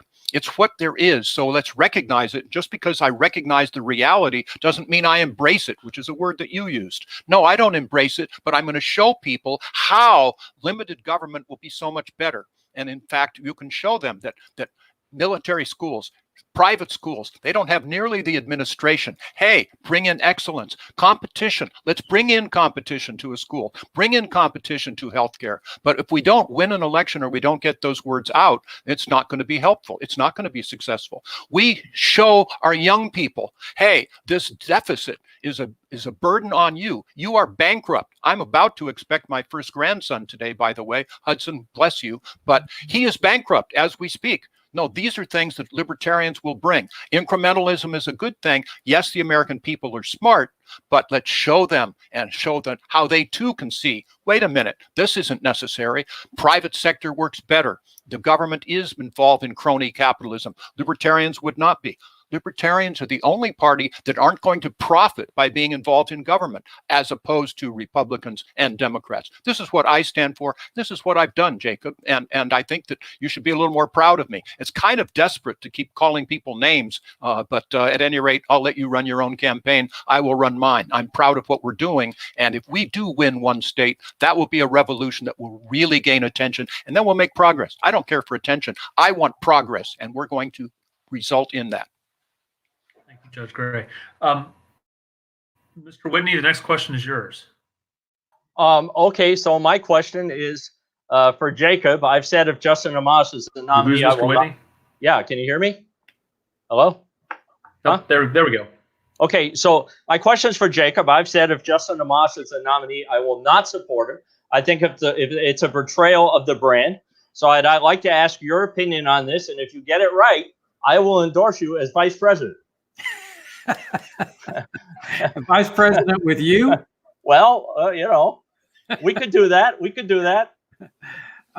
Yeah, I would not endorse Justin Amash. I mean, I would vote for him, but I would not endorse him. I think what he needs to do is come into the party, join us, and get to know us, hanging out our conventions. I mean, this is a guy that hangs out with Bill Kristol and George Will, conservative, Tom Massey. He doesn't hang out with us libertarians. I say, come into our party, hang out with us, and let us get to know you.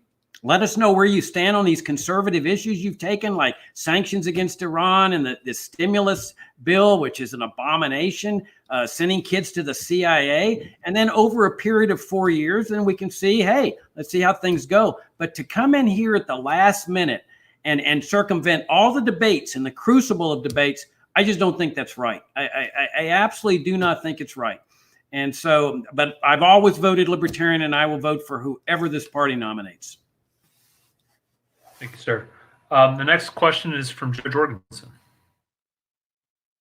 So I have a question for Judge Gray.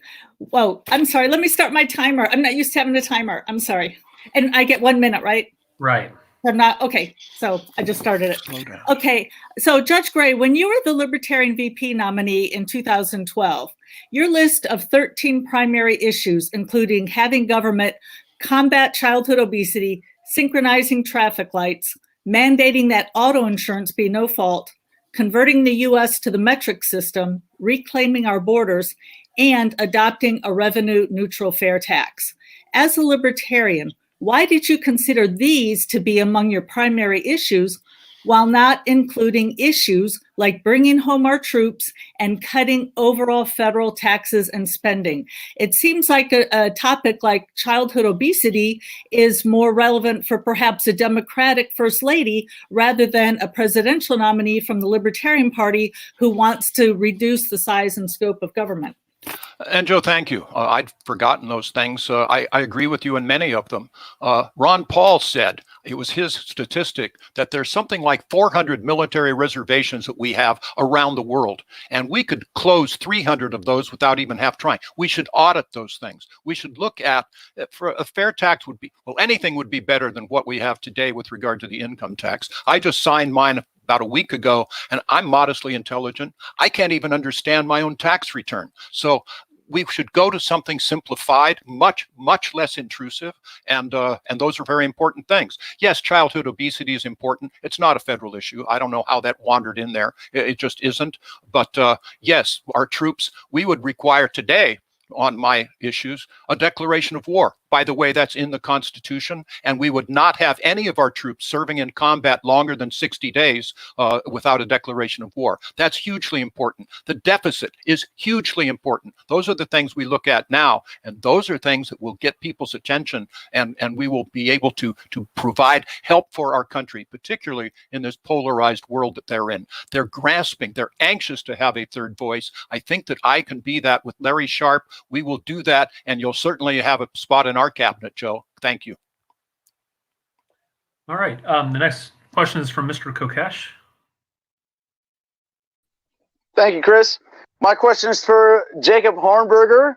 My alleged running mate to be is John McAfee, although he might not be able to come into the country. And of course, I was, we co-endorsed each other before anybody else jumped into the VP race. But if he's not able to, and the Libertarian Party does want to go with our platform of localization, the everybody gets what they want strategy, the unifying strategy, would you be able to advocate for this if you were my running mate? Would you be able to advocate, since you talk about dismantling so much, if the Libertarian Party goes to true localization, and whether it's me or anybody else at the top of the ticket as the nominee saying, you know what, I'm not going to put on the ring of power, I'm going to throw it into the fire, would you be able to back the LP going in that direction? Well, your plan is not what you purport to say it is. You purport that you're an anarchist, that you want to abolish government. No, that's not. Hey, that's wait a minute. No, I'm a voluntarist. Wait a minute. I'm a voluntarist. That's not fair. It's my time, and you can use your card later. You've already asked the question. Now I'm going to answer your question. You've got a plan, and I've pointed this out to you. You just block it out of your mind, that calls for abolishing the federal government, which is ridiculous because Congress is going to impeach you on day 2 of your administration. And on day 3, they're going to convict you. And on day 4, they're going to send the 82nd Airborne Division to the White House to evict you. Now, your plan calls for 50 state sovereign nation governments, just like the federal government. You don't want to abolish the state governments. You want to convert them into national sovereign states with omnipotent authority because you hate the Constitution, you hate the Bill of Rights, you hate the 14th Amendment. So you want omnipotent government, totalitarian government in Virginia, where the state government right now is trying to take away our guns, that a state government that had segregation, that had slavery. Under your system that you call decentralization, it's not decentralization at all. Decentralization is taking the FBI, abolishing it, and sending it down to state and local governments. Your plan is to create 50 sovereign nation states with omnipotent totalitarian power that have socialism, interventionism, foreign affairs, no constraints whatsoever. That's why I oppose your system, because you're advocating omnipotent totalitarian government. Right. Thank you, sir. Our final question will come from Judge Gray. Judge Gray, the question is yours. Yes, and thank you. Jacob, I'd like to ask you a question. I don't mean to intrude on our private discussions, maybe, but you and I were at the Libertarian Convention in Mississippi, which you'll remember, and at the point you said something about what you would do as president with the military that horrified me, honestly, and it calls into mind the comment by Thomas Jefferson that any society that would beat their swords into plowshares will soon be plowing for someone else. What would you do if you were president as to our military? Jim, you forget the conversation. When we talked about this, I explained to you that a national security state apparatus, which you obviously support, the CIA, the FBI, the NSA, and the massive military-industrial complex, including the Pentagon. This is an alien form of governmental structure that our country was never founded on. It came into existence in 1945. A national security state is North Korea, Cuba, China, Russia, Pakistan, Egypt, and post-World War II United States. This is what you support. And this is what I was explaining to you at that Mississippi LP convention. Our government was founded as a limited government republic with a basic military force that is oriented entirely to defense. Look at John Quincy Adams' famous speech, "In Search of Monsters to Destroy." They didn't believe in going abroad in all these wars and so forth. On your website, when you ran as vice president, you have that you wanted to replace American troops in Iraq with foreign troops that would then do the killing in place of American troops. Why not just bring them home? This was a war of aggression. It was an immoral war. The U.S. should never have invaded Iraq. And for you to call for the national security state to be replaced by national security states from foreign countries to kill Iraqis is a moral abomination. I want to dismantle this totalitarian governmental structure that is alien to our form of life, because the only way you can achieve a free society is true limited government. Now, you give lip service to limited government, but at the same time, you endorse the Republican position of a national security state, which I ardently oppose. I favor a limited government republic with a basic military force that has a foreign policy like Switzerland, oriented entirely to defense. Thank you, Mr. Hornberger. We will now proceed to closing remarks. Each candidate has 2 minutes each. Judge Jorgensen, Oh, never mind. You're using a rebuttal right now. I was about to say, go ahead. Yeah, so I wasn't actually. I'm a psychologist, not a licensed psychologist, so perhaps I shouldn't say that. But I hate to sometimes dignify some attacks, and so I resisted responding to Kokesh. But I've been reading the announcements, and apparently people would like me to respond, and I would like to please the delegates just like I'd like to please the voters. And he said, "Hey, couldn't you have done, like maybe gotten a career with the Libertarian Party or made money with the Libertarian Party or whatever?"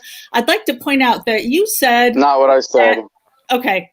Well, you said that you made a career in the Libertarian Party, and that you No, that's not what I said. No, but that my career has always been compatible with libertarian activism and supporting the party consistently. Yeah, so is my so is my career. But I'd like to point out, you said that you got a membership to the Libertarian Party as soon as you could have afforded one. No, that was the lifetime membership. Right, the lifetime membership. So it was $1,000 in 2004. Okay, I'm the one with the card. So since I only used one of my rebuttals, can I try to finish answering? Because I realized that was 1 minute. Here's the thing.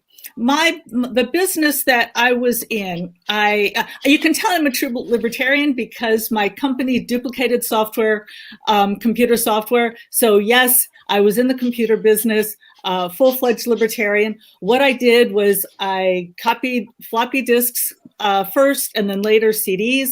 And of course, when the internet came out, that was like having the rug pulled out from under me. And I don't know if you have any children. I have 2 kids. I had mouths to feed. And yes, I had to put my children's priority first. So I worked hard to get a degree that I could do something with. The problem with being a homemaker and staying home with your kids, as I did, which a lot of people, some feminists look down on that. I think if you want to stay home with your kids, that's a great choice. That's the choice I made.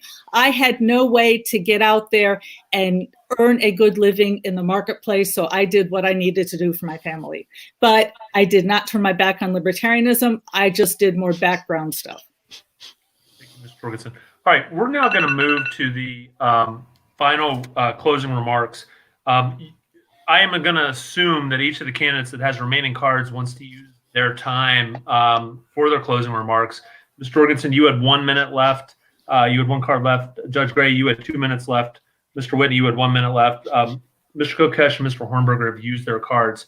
So 2 minutes just to wrap up, everyone. And Mr. Whitney, we will begin with you.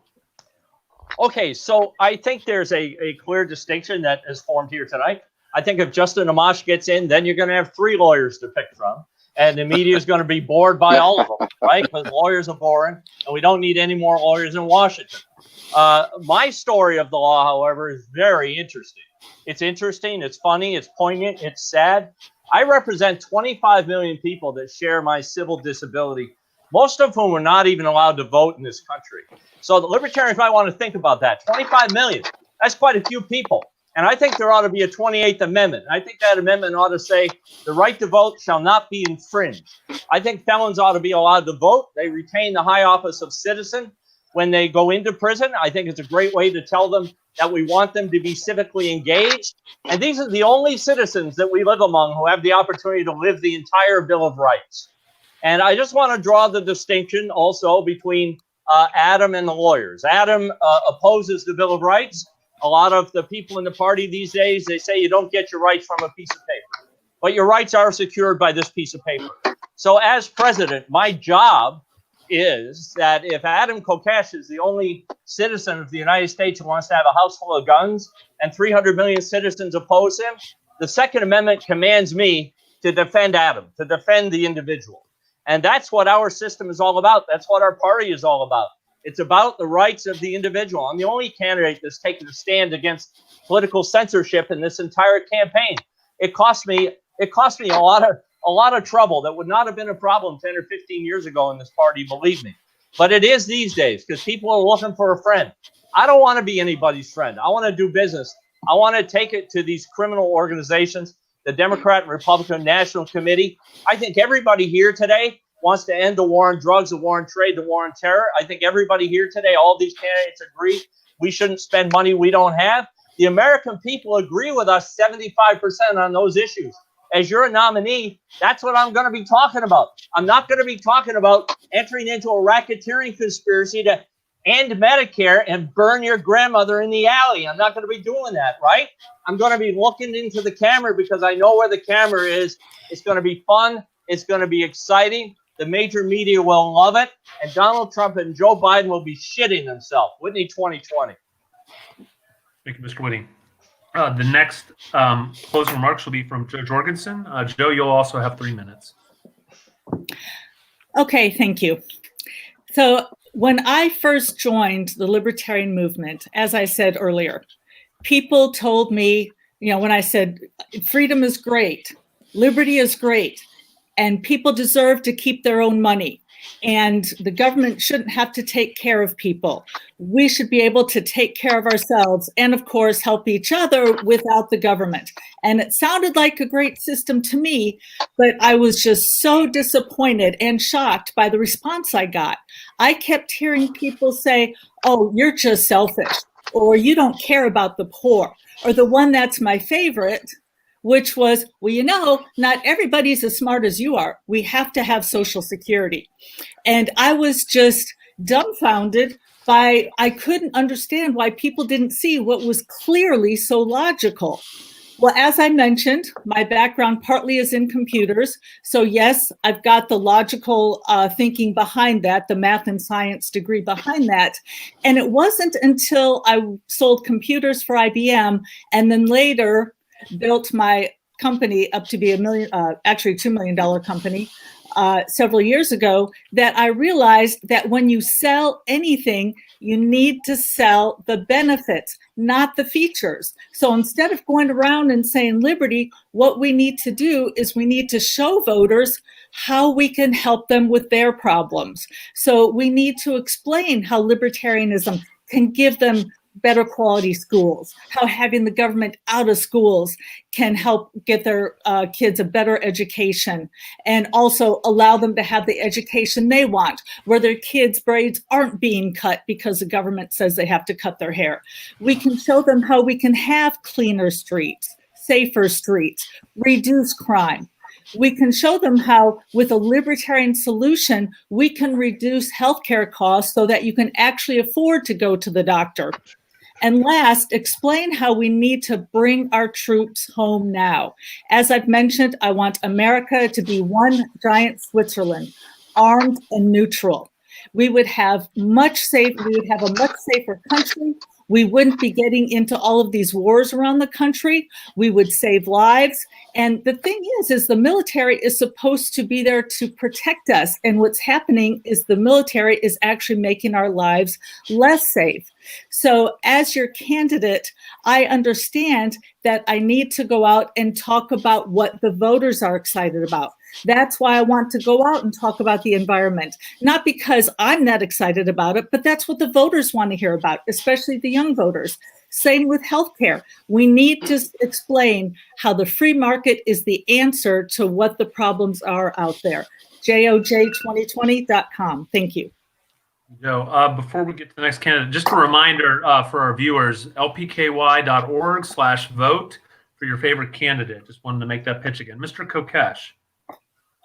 Hey, thank you so much, Chris, and for everybody who's been tuning in, and to Dan Fishman for helping make this happen, of course, for the Libertarian Party of Kentucky. I also want to especially thank Joe Jorgensen and Judge Jim Gray for engaging in an honest debate and not lying about my platform, and engaging as team players, as we really have to be, and much of us in this race, most of us in this race have been up to this point, really part of a libertarian team, bringing people together. And that's what this is all about, working with people. And if politics is done right, it's about making friends and sharing ideas that you care about. That's fun. That's a beautiful thing. And I love what we're doing, especially because it's about localization. The everybody gets what they want strategy. Maybe you don't like me as president. Well, good. You can have in your now independent state whatever system that you want. You don't have a right to force that on anybody else. And the idea of localization is get government voluntary by getting it down to the community level, making it transparent, accountable, customized to your values, so it is set up to meet your needs. This is why our campaign, the heart of our campaign, has been our coalitions. We've got gun owners for Kokesh, Christians for Kokesh, stoners for Kokesh, exotic entertainers for Kokesh, first responders, military, veterans, victims of family law, and GSM, gender and sexual minorities. This is the message that can unite people by saying, look, we respect your right to live however you want, to create systems however you want, as long as they're voluntary, as long as they're ethical. So my website's there. If you want to see what my platform really is, not what the other candidates misrepresenting it want you to believe, kokeshforpresident.com. Check out /platform. And if you can, after the debate today, please share it with our hashtag, live and let live. This is what it really has to be about in the spirit of freedom and libertarianism. Go lpky.org/vote. And if you haven't already joined, you can go to just lp.org and join the Libertarian Party, the party of principles, and we can win in 2020. Thank you, Mr. Kokesh. Judge Gray. Thank you. Look, let's do it this way. My fellow Americans, I'm a lifelong libertarian. I believe in the Libertarian Party, and you'd be surprised how libertarian you are as well. We believe in responsibility at all levels of society, individual, corporate, group, and governmental, of all things. We also believe in live and let live. You know, Thomas Jefferson said it beautifully, where I don't care if you worship one God, 20 gods, or no God. It doesn't pick my pocket and it doesn't break my leg. This is our message. Live and let live. As well as, of course, don't tread on me. Now, come on. Don't tread on anybody. That's who we are. But if you tread on the United States of America, you will soon wish that you had not. That's what we stand for. As far as the deficit is concerned, it is a threat. It is a time bomb. Only we libertarians talk about this. Your children's lives, futures are at stake, much less your grandchildren's. We're the only responsible people in the room. I have lived the libertarian life. I've lived libertarian values as best I can, and I speak them. Go to my podcast. It's called All Rise, The Libertarian Way with Judge Jim Gray. You can hear all of these various things said in different contexts, but I want to win. We're a political party, and we should start winning these elections. I believe, candidly, that Joe Jorgensen and Judge Jim Gray are the ones that would be taken most seriously, speaking to that, putting that into the standard, because if you scare people, they're not going to follow what you say. They're going to discount you. When I was running for Senate in 2004, as a libertarian, said, if we put troops into Iraq, it will be the biggest mistake of my lifetime, and nothing has happened since that time to change my mind.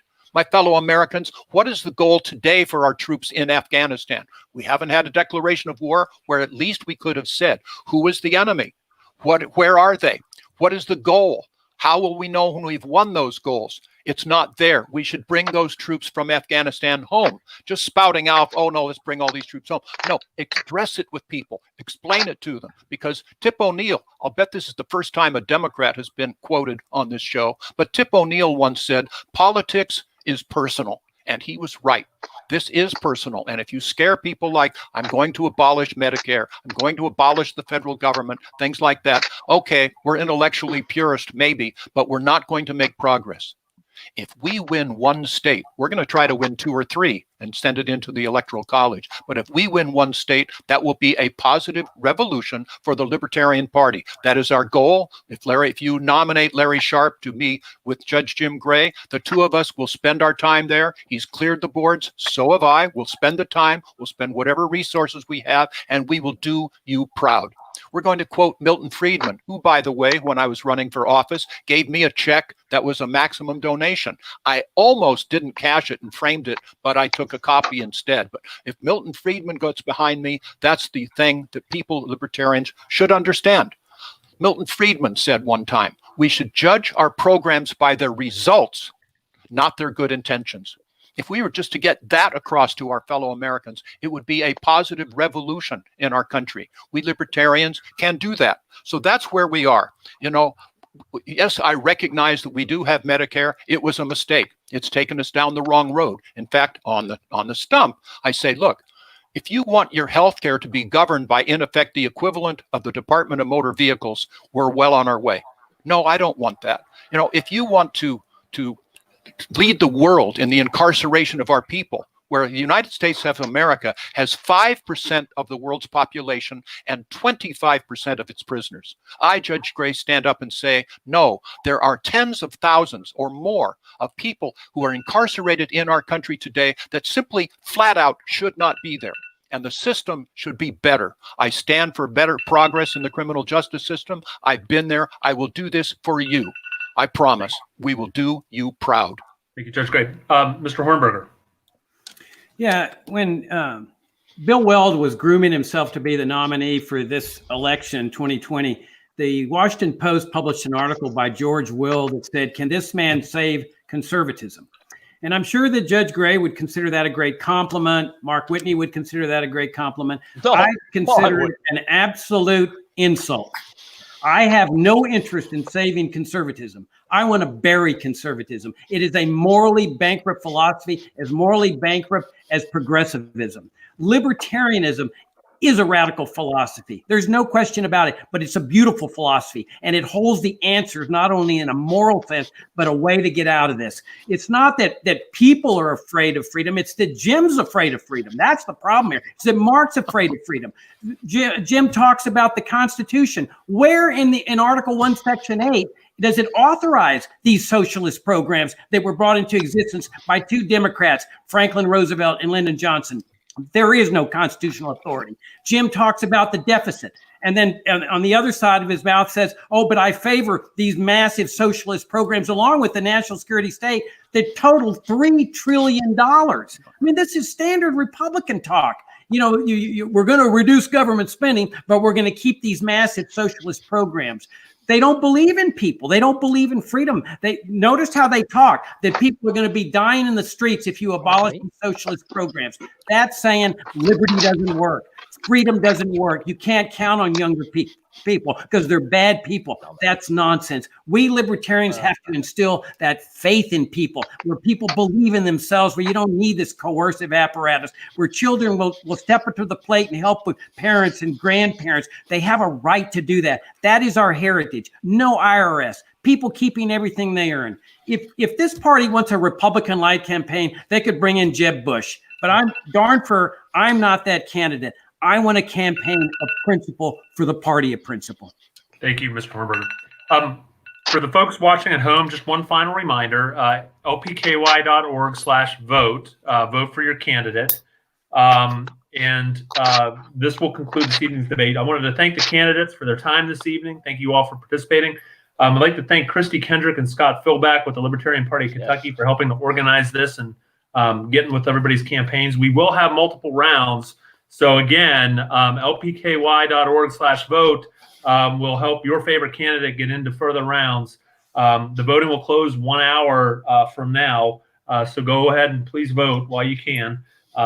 Thank you again to our candidates. Thanks for our viewers. Have a great night. Thank you so much.